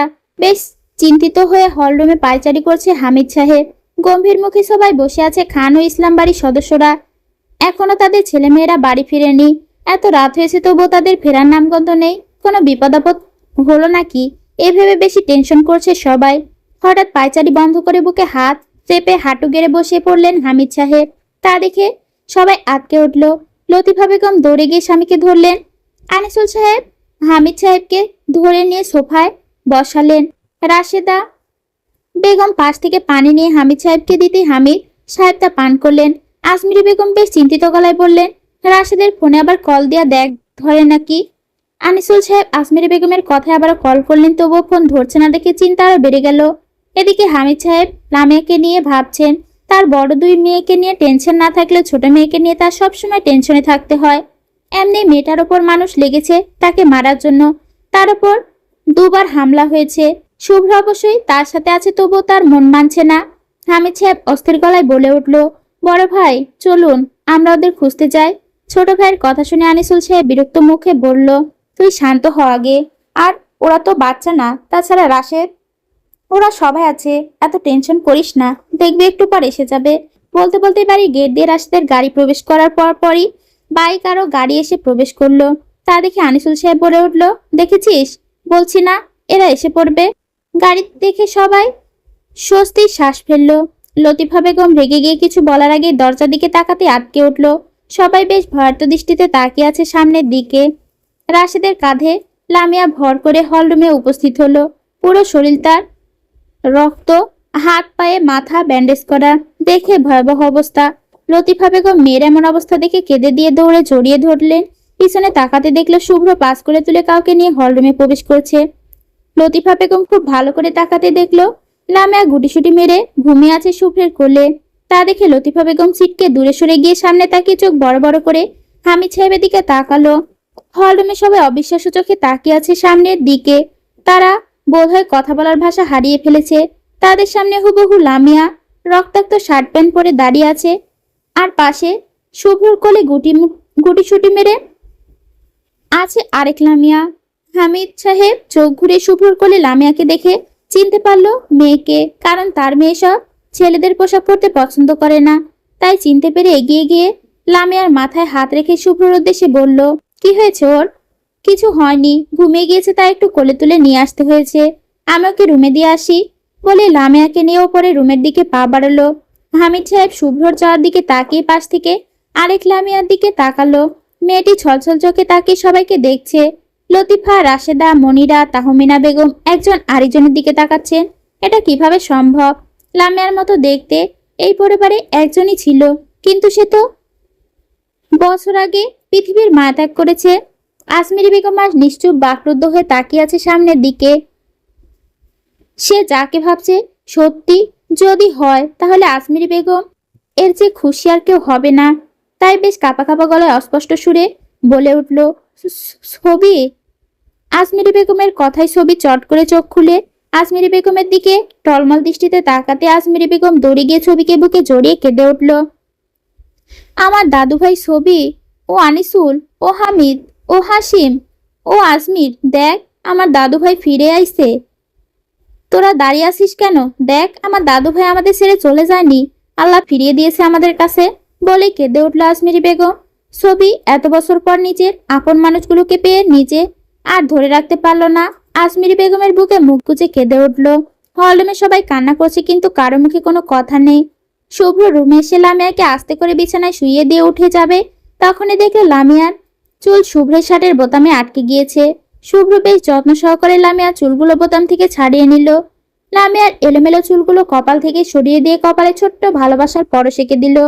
তারপর আস্তে করে হাতের থেকে একটা একটা করে চুড়ি খুলে রাখলো। লামিয়ার শরীরে চাদর দিয়ে ঢেকে আবারও চোখ বুলালো প্রেয়সীর মুখখানা দেখে মনে হচ্ছে কত কষ্ট লুকিয়ে আছে মনের মধ্যে। আচ্ছা, সে কি বেশি কষ্ট দিয়ে ফেলেছে তার প্রেয়সীকে? এই কষ্টের কারণেই কি তার প্রেয়সী এমন ছন্নছাড়া অগোছালো রাগী যদি হয়ে উঠেছে? ভেবেই শুভ্রর বুকে যন্ত্রণা শুরু হলো। শুভ্র আস্তে আস্তে ফ্লোরে হাঁটু গেড়ে বসে লামিয়ার হাতখানা শক্ত করে ধরে শুভ্রর গালে রেখে তাকিয়ে থাকলো কতক্ষণ।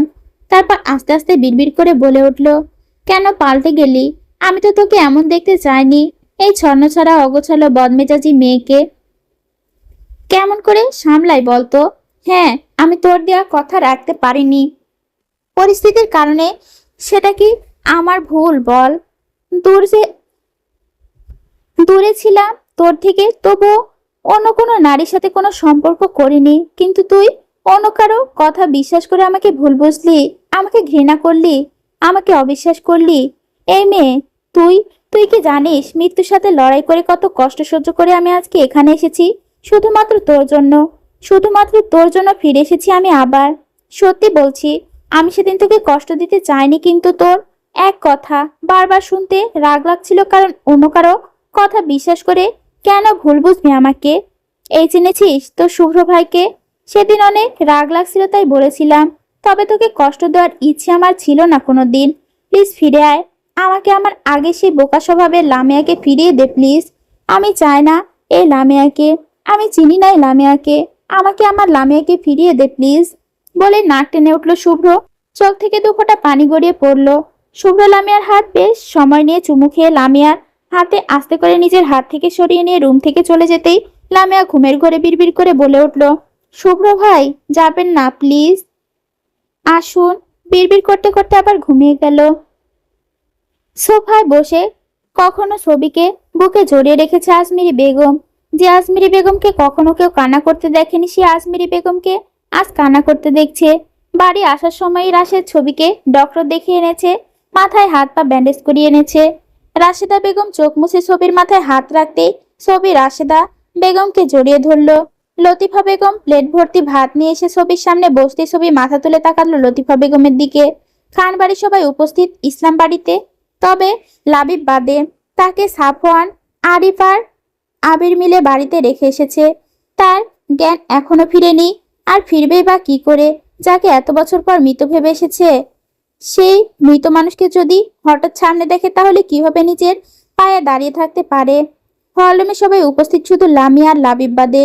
শুভ্রর চোখ অসম্ভব লাল হয়ে আছে, চোখ মুখে পানি দিয়ে সিঁড়ি বেয়ে নিচে নেমে হলরুমে এসে উপস্থিত হলো। নিচে এসে দেখলো সবাই ছবিকে এটা ওটা প্রশ্ন করছে, কিভাবে সে বেঁচে আছে। সে বেঁচে থাকলে আখি কোথায়? ছবি মাথা নিচু করে বসে আছে কোনো কথা না বলে।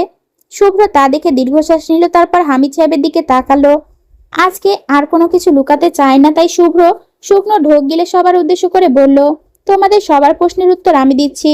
আজকে আমি সব বলছি। শুভ্রর কথা শুনে সবাই অবাক হয়ে তাকালো শুভ্রের দিকে।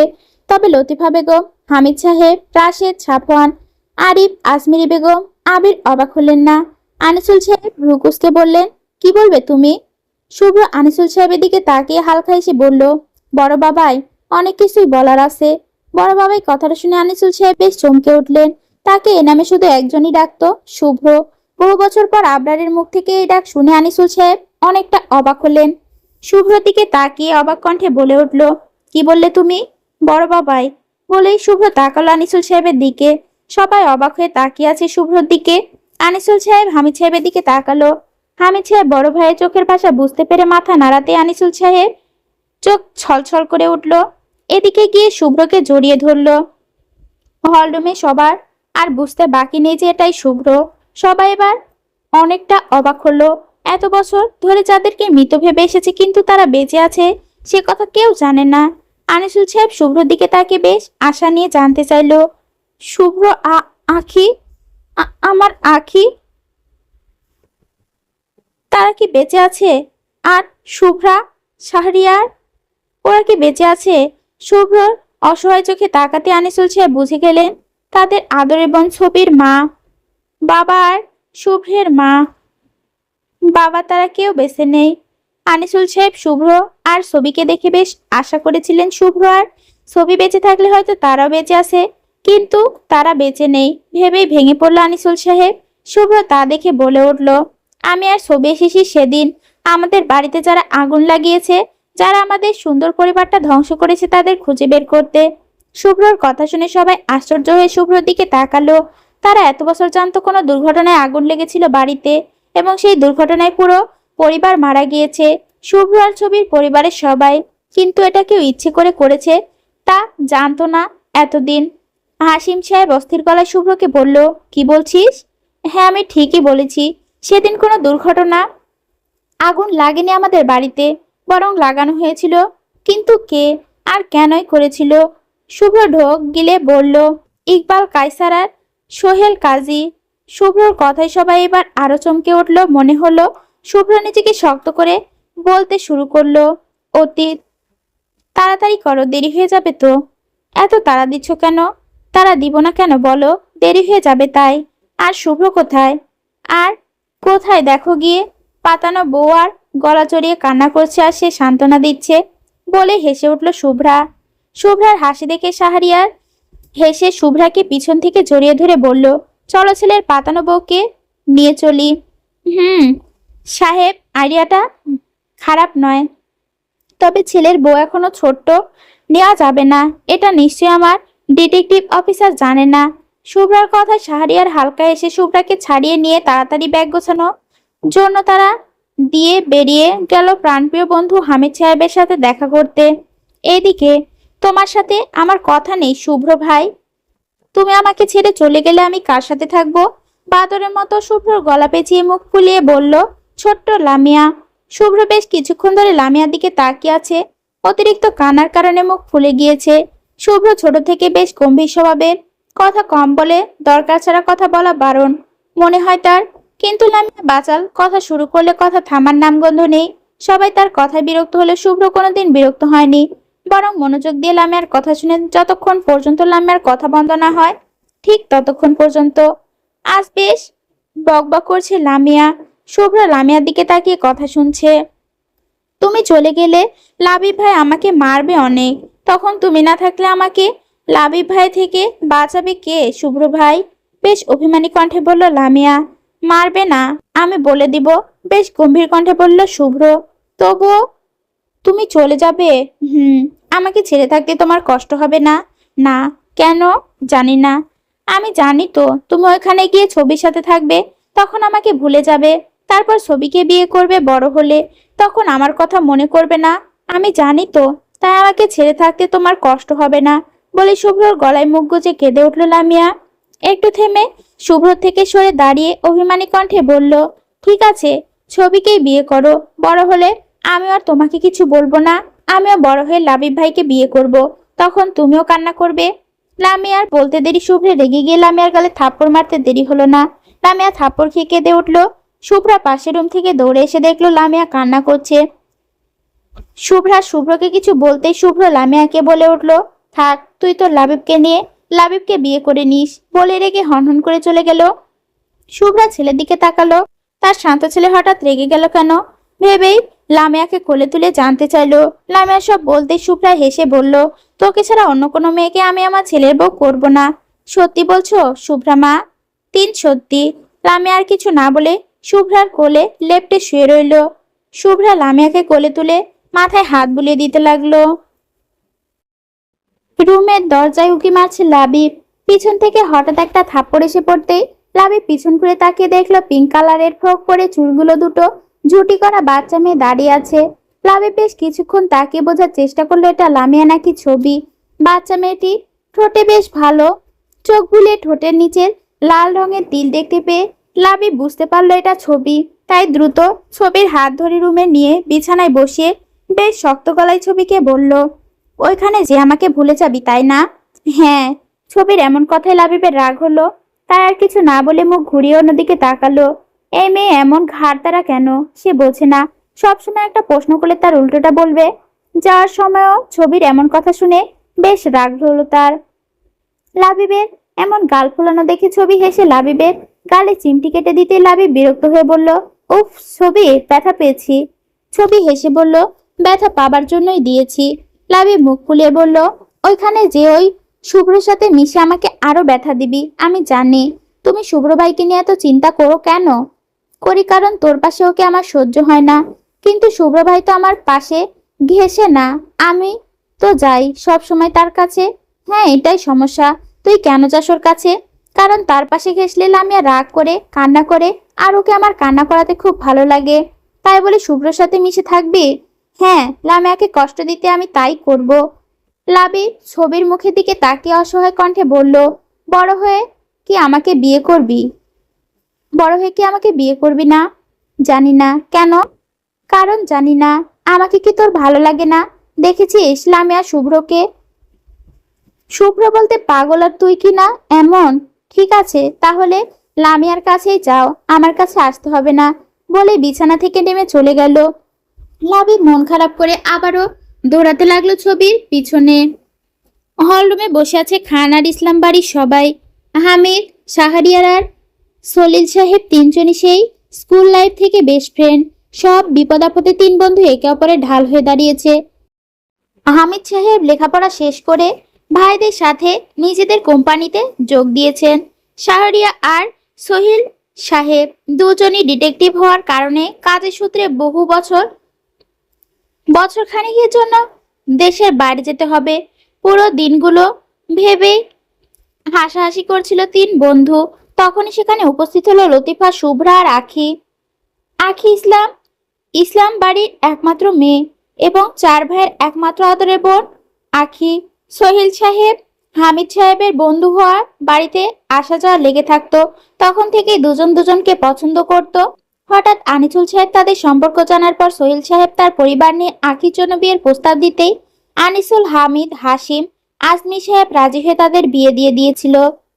শাহরিয়া, শুভ্রা কলেজ লাইফ থেকে দুজন দুজনকে ভালোবাসতো, কিন্তু তাদের পরিবার কেউ তাদের বিয়েতে রাজি ছিল না দেখে তারা পালিয়ে বিয়ে করেছিল বলে দুই পরিবার থেকে কাউকে মেনে নেওয়া হয়নি কোনোদিন। তাই তারা হামিদ সাহেবের বাড়ির সাথে কয়েক কাঠা জমি কিনে সেখানে বাড়ি তুলে সংসার পেতেছিল। বিয়ের 1 বছর পরই তাদের ঘর জুড়ে শুভ্র এসেছে। 2 থেকে 3 জন হয়েই তারা তাদের ছোট্ট সংসার নিয়ে সুখী জীবনযাপন করেছে।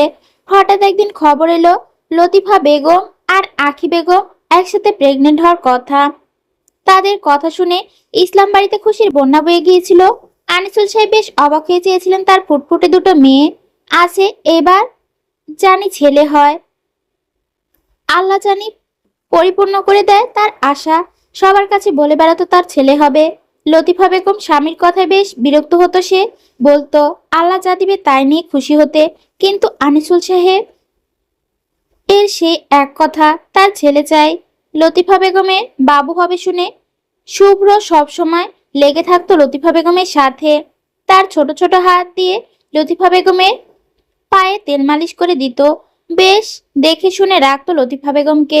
শুভ্রর এমন পাগলামি দেখে সবাই হাসতো ছোট্ট শুভ্রকে নিয়ে। আস্তে আস্তে যতদিন যাচ্ছে ততই লতিফা বেগম আর আঁখি বেগম ডেলিভারির দিন এগিয়ে আসছে।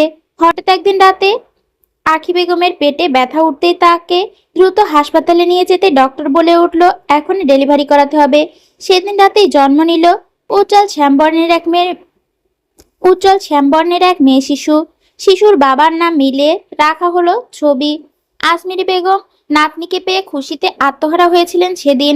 আখি মেয়ে হয়েছে জানার পর খানবাড়ি সবাই সেদিন হসপিটালে দেখতে গিয়েছিল আখির মেয়েকে।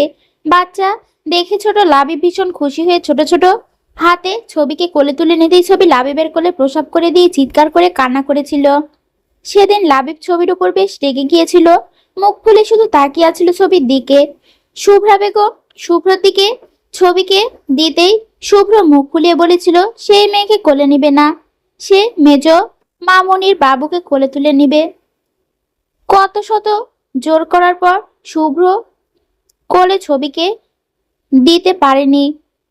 তার 2 দিন পরই ঝড়ের রাতে হসপিটালে ভর্তি করানো হয় লতিফা বেগমকে। শুভ্র সেই রাতে লতিফা বেগমের সাথে হসপিটালে যাবে, তার সে কি বায়না। উপায় না পেয়ে তীব্র ঝড় বৃষ্টির রাতে শুভ্রকে নিয়ে গেল হসপিটালে। তীব্র বৃষ্টির রাতে জন্ম নিল উজ্জ্বল শ্যামবর্ণের আরেকটি মেয়ে। সবাই দেখে বেশ চমকে উঠেছিল সেদিন। আখির মেয়ের মতো আরো একটি মেয়ে দেখে সবাই বেশ আশ্চর্য হয়ে দেখছিল বাচ্চাটিকে। ছবি আর তার মধ্যে এইটুকুই পার্থক্য ছিল যে ছবির ঠোঁটের কোণে লাল তিল আছে কিন্তু এই বাচ্চাটার তিল নেই। আশ্চর্যজনক ঘটনায় সবাই প্রথমে ভয় পেল, পরে আজমিরি বেগম বলেছেন আল্লাহ চাইলে সব ইচ্ছে, বড় হলে চেহারা ঘুরবে দুজনের বলে সান্ত্বনা দিয়েছিলেন। মেয়ে হয়েছে দেখে হামিদ সাহেব বেশ গম্ভীর মুখ করে বসেছিলেন। তাকে মেঘে কোলে দিতে মুখ ঘুরিয়ে নিয়েছিল। হঠাৎ বাহির থেকে মেঘ গর্জন করতে শিশুটি চিৎকার করে উঠতে শুভ্র দৌড়ে গিয়ে আজমির বেগমের কাছ ঘেঁষে বসে শিশুটির দিকে তাকাতেই খিলখিল করে হেসে উঠল। নাক মুখ কুঁচকে কান্না করছে। হাসি শুনে শিশুটি কান্না থামিয়ে ফেলফেল করে তাকিয়ে রইল শুভ্রর দিকে। শুভ্র হাত বাড়িয়ে শিশুটির হাত ধরতে শিশুটি আঁকড়ে ধরল শুভ্রের হাত। আজমিরি বেগম হেসে শুভ্রর কোলে দিয়ে বলল নে দাদু ভাই, আজ থেকে এটা তোর পাতানো বউ। এখন থেকে সব সময় চোখে চোখে রাখবি তোর পাতানো বউকে। শুভ্র পাতানো বউ কি তা জানে না, কিন্তু দাদি যখন বলেছে এটা আমার পাতানো বউ তাহলে এটা আমার পাতানো বউই। লতিফা বেগম জ্ঞান ফেরার পর সন্তানকে দেখে বেশ অবাক হয়েছিলেন। তারপর যখন জানতে পারলেন হামিদ সাহেব মুখ ফিরিয়ে নিয়েছিলেন তখন বেশ রাগ করেছিলেন স্বামীর ওপর। লতিফা বেগম তার নামের সাথে মিলিয়ে বাচ্চাটির নাম রেখেছিলেন লামিয়া। তারপর থেকে হামিদ সাহেব যখনই লামিয়াকে ধরতে গিয়েছে তখনই লতিফা বেগম সরিয়ে নিয়েছেন তার কাছ থেকে। এতে হামিদ সাহেব কষ্ট পেতেন। এদিকে লাবিব লামিয়া আর ছবির মধ্যে গুগলি ফেলতো কে ছবি আর কে লামিয়া। ছোট্ট লাবিব ছবির অপর বেশ রেগে থাকতো, তাই সুযোগ বুঝে ছবি ভেবে লামিয়াকে চিমটি কাটতো আর লামিয়া কান্না করতে শুভ্র রেগে যেত। তারপর শুভ্র আর লাবিবের মধ্যে ইচ্ছে মতো মারামারি হতো। হঠাৎ লাবিব একদিন মুখ ফুলিয়ে বলে উঠল শুভ্রর পাতানো বউ আছে, তাহলে লাবিবের কেন নেই। এই নিয়ে লাবিব কান্নাকাটি শুরু করতেই সবাই ভাগ করে দিয়েছিল লামিয়া শুভ্রর পাতানো বউ আর ছবি লাবিবের পাতানো বউ। এভাবেই দিন যাচ্ছিল বেশ। লামিয়া শুভ্র বলতে অজ্ঞান ছিল। শুভ্রর প্রতিটা কথা মেনে চলতো লামিয়া। সারাদিন শুভ্র ভাই করে মুখে ফেনা তুলে ফেলতো। অপরদিকে লাবিব আর ছবির কাহিনী বেশ উল্টো। লাবিব ছবির পিছন পিছন ঘুরে ঘুরে অতিষ্ঠ হয়ে যেত লাবিব, কিন্তু মেয়ে বেশ তেরা হওয়ায় লাবিব বেশ বিরক্ত হতো। লামিয়া ছবি একরকম হলেও স্বভাব চরিত্র ছিল বেশ ভিন্ন। ছবি বেশ চঞ্চল আর লামিয়া চঞ্চল থাকলেও বেশ ভীতু ছিল। তবে তাদের দুজনের সম্পর্ক আগুন আর কেরোসিন তেলের মতো, কেউ কাউকে সহ্য করতে পারে না। সবসময় দুজন দুজনকে খোঁচা মেরে কথা বলে, ঝগড়া মারামারি বাঁধাবে। এই দুজনের ঝগড়ায় লাবিব আর শুভ্র বেশ ধকল পোহাতে হয় তাদের দুজনকে। কারণ লামিয়া ছবিকে কিছু বলতে তা লাবিব সহ্য করতে না পেরে লামিয়ার গালে থাপ্পড় দেয়, নয়তো চিমটি কাটে। এই নিয়ে লামিয়া কান্না করলে শুভ্র তা সহ্য করে না। লামিয়ার উপসিয়া ছাড়া অন্য কেউ তাকে স্পর্শ করলে তা শুভ্র কোনো কালে সহ্য করতে পারত না। এই নিয়ে শুভ্র আর লাবিবের মধ্যে মারামারি হয়ে যেত। এসব ভেবে সবাই হাসাহাসি করছিল। তখন বাড়িতে প্রবেশ করলো হাতে টলি নিয়ে সোহেল কাজী আর ইকবাল কায়সার। তারা দুজন হামিদ ও শাহরিয়ার সলিল এর কলেজ ফ্রেন্ড ছিল। তারা বেশ প্রভাবশালী লোক। কাজের সূত্রে তারাও আজ লন্ডন পাড়ি জমাবে একসাথে। তাদের দেখে হামিদ সাহেব হাসিমুখে সোফা থেকে উঠে এসে জড়িয়ে ধরল বন্ধুদের। তারপর এগিয়ে গিয়ে সবার সাথে কুশল বিনিময় করে সোফায় বসে টুকটাক কথা বলতে লাগলেন। ধীরে ধীরে বিকেল সন্ধ্যা হয়ে আসতেই বাড়ির সবাই বেরিয়ে এলো এয়ারপোর্টের উদ্দেশ্যে। লামিয়াকে থাপ্পড় মারার পর থেকে শুভ্র লামিয়ার সাথে আর কথা বলেনি, আর না ছবি লাবিবের সাথে কথা বলেছে। লামিয়া শুভ্রাকে কোলে বসে কান্না করতে করতে চোখ মুছে ফুলিয়ে ফেলেছে, যা শুভ্রর কাছে বিরক্ত লাগছে। এই মেয়ের কান্না সে দেখতে পারে না।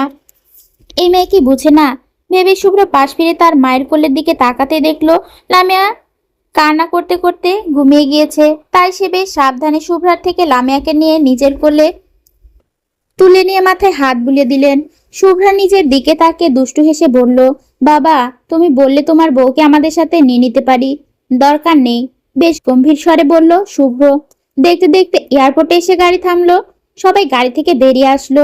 লামিয়া শুভ্রর কোলে গভীর ঘুমে আচ্ছন্ন হয়ে আছে। সবার চোখে পানি। লতিফা বেগম গলা ভাঙা অবস্থায় লামিয়াকে ঘুম থেকে তুলতেই তিনি শুভ্র বারণ করলো। ঘুম ভাঙলে সে বায়না করবে, শুভ্রর সাথে যাবে, কান্নাকাটি করবে। তার চেয়ে ভালো ঘুমিয়ে থাকুক। সবার থেকে বিদায় নিয়ে শুভ্র লামিয়াকে লতিফা বেগমের কোলে দিতেই লামিয়া ঘুমের ঘরে শুভ্র টি শার্ট টেনে ধরলো। শুভ্র আস্তে করে ছেড়ে নিয়ে লামিয়ার গালে হাত বুলিয়ে চুমু দিয়ে চলে গেল মায়ের হাত ধরে। একটু এগিয়ে যেতেই পিছনে ঘুরে আবার দৌড়ে লাবিবের কাছে এসে শীতল দৃষ্টিতে তাকালো। লাবিবের দিকে তাকিয়ে তারপর গম্ভীর কণ্ঠে বলে উঠল, কোনোদিন লামিয়ার গায়ে হাত দিবি না। যদি আমি শুনেছি দিয়েছিস তাহলে তোর হাত কেটে রেখে দিব। বলে প্রেয়সীর মুখখানাতে শেষবারের মতো চোখ বুলিয়ে চলে গেল মায়ের হাত ধরে। লাবিব ভ্রুকুসকে শুভ্রর দিকে তাকিয়ে আবার ঘুমন্ত লামিয়ার দিকে বেশ বিরক্ত হলো। এই মেয়ে বা লাবিব কেউ সহ্য করতে পারেনি কোনোদিনই। সেদিন সবাই এয়ারপোর্টের থেকে ফিরে এসে মন ভার করে যে যার রুমে চলে গিয়েছে। পরদিন সকালে লামিয়া সে কি কান্না, তাকে না বলে তাকে না নিয়ে চলে গিয়েছে শুভ্র। এই নিয়ে চিল্লাচিল্লি করে পুরো বাড়ি মাথায় তুলে রেখেছিল।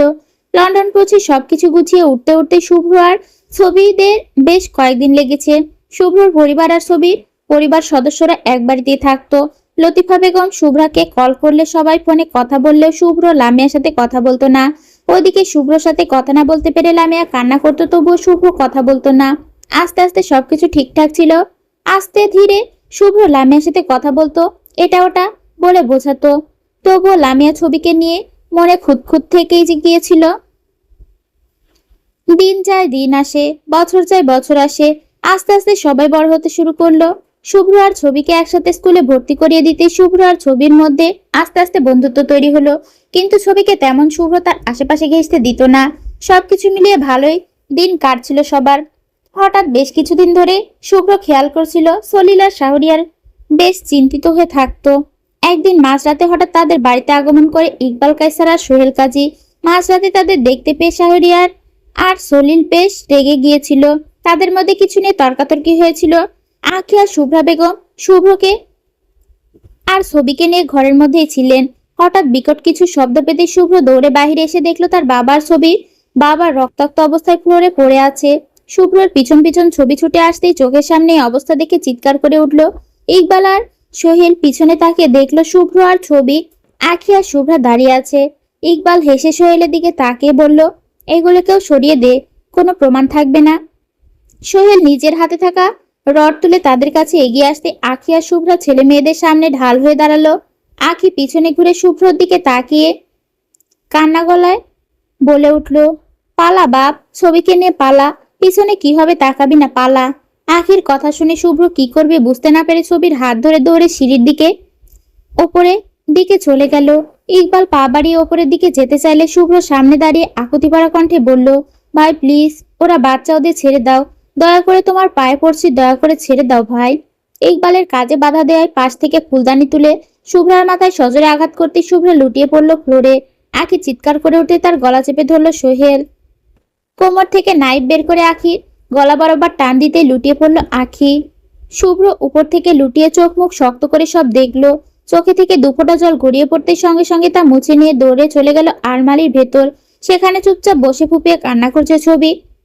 শুভ্র ছবির মাথায় হাত বুলিয়ে দিতেই ছবি মুখ তুলে বলে উঠল, শুভ্র ভাই, লাবিব ভাইয়ের সাথে কি আর দেখা হবে না আমার? আমার আমরা কি আজ মারা যাব শুভ্র ভাই?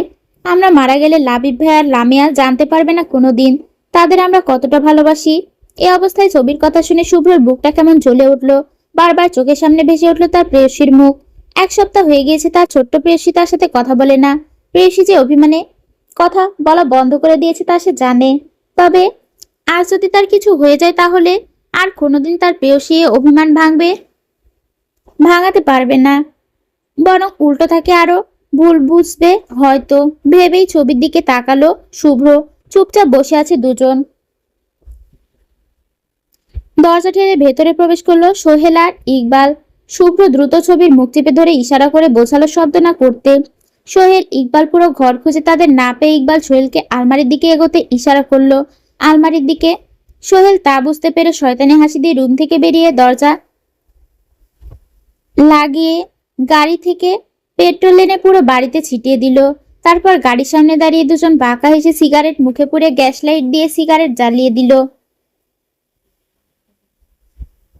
গ্যাস লাইট দিয়ে সিগারেট জ্বালিয়ে ছুড়ে দিল বাড়ির দিকে।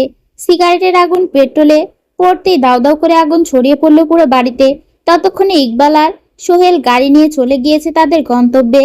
শুভ্র আস্তে করে আলমারি থেকে বেরিয়ে দেখলো পুরো রুম ধোঁয়া, চারদিক ভরে উঠেছে। শুভ্র রুমের বাইরে পা দিতেই দেখলো দরজা জল করে আগুন জ্বলছে চারিদিকে।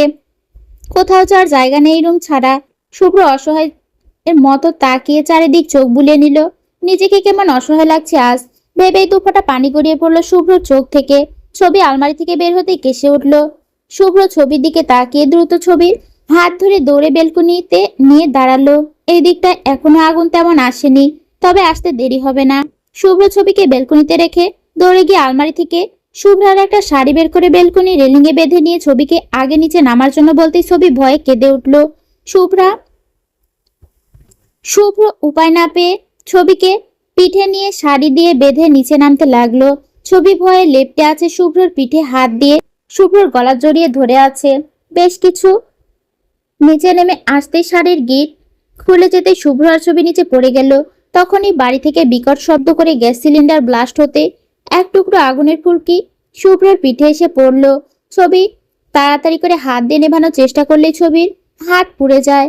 তবুও শুভ্র পিঠের আগুন নেভাতে সক্ষম হয়। আর কিছু না ভেবে শুভ্র ছবির হাত ধরে দৌড়াতে শুরু করলো। ছবি কান্না করতে করতে জ্বলন্ত বাড়ির দিকে তাকিয়ে বলে উঠল, শুভ্র ভাই, মা বাবা, আঙ্কেল আন্টি। শুভ্র হঠাৎ করে থেমে গিয়ে ঘুরে তাকালো পেছনে। তারপর কান্না গিলে শক্ত গলায় বলল, ভুলে যা তাদের, তারা আর বেঁচে নেই। তবে কথা দিলাম, যে বা যারা আমাদের পরিবারকে আমাদের থেকে দূরে সরিয়ে দিয়েছে তাদের আমি ছাড়বো না। ছবি শুভ্রর হাত ধরে বলল, আমাদের তো কেউ নেই এখন শুভ্র ভাই, আমরা কোথায় যাব, কি খাবো, বাংলাদেশ কিভাবে যাব, আমি নানুমা মামি লাবি ভাইয়ের কাছে কিভাবে যাব শুভ্র ভাই? ছবির কথায় জবাব শুভ্রের কাছে নেই। এখন সে কোথায় যাবে তা তারা জানে না। তবু ছবির হাত ধরে পিছনে না তাকিয়ে দৌড়াতে লাগলো অজানা পথে। পিছনে রেখে গেল জন্মদাত্রী মা বাবাকে। তাদের এই অচেনা শহরে কোথাও ঠাঁই পাবে তা তারা জানে না।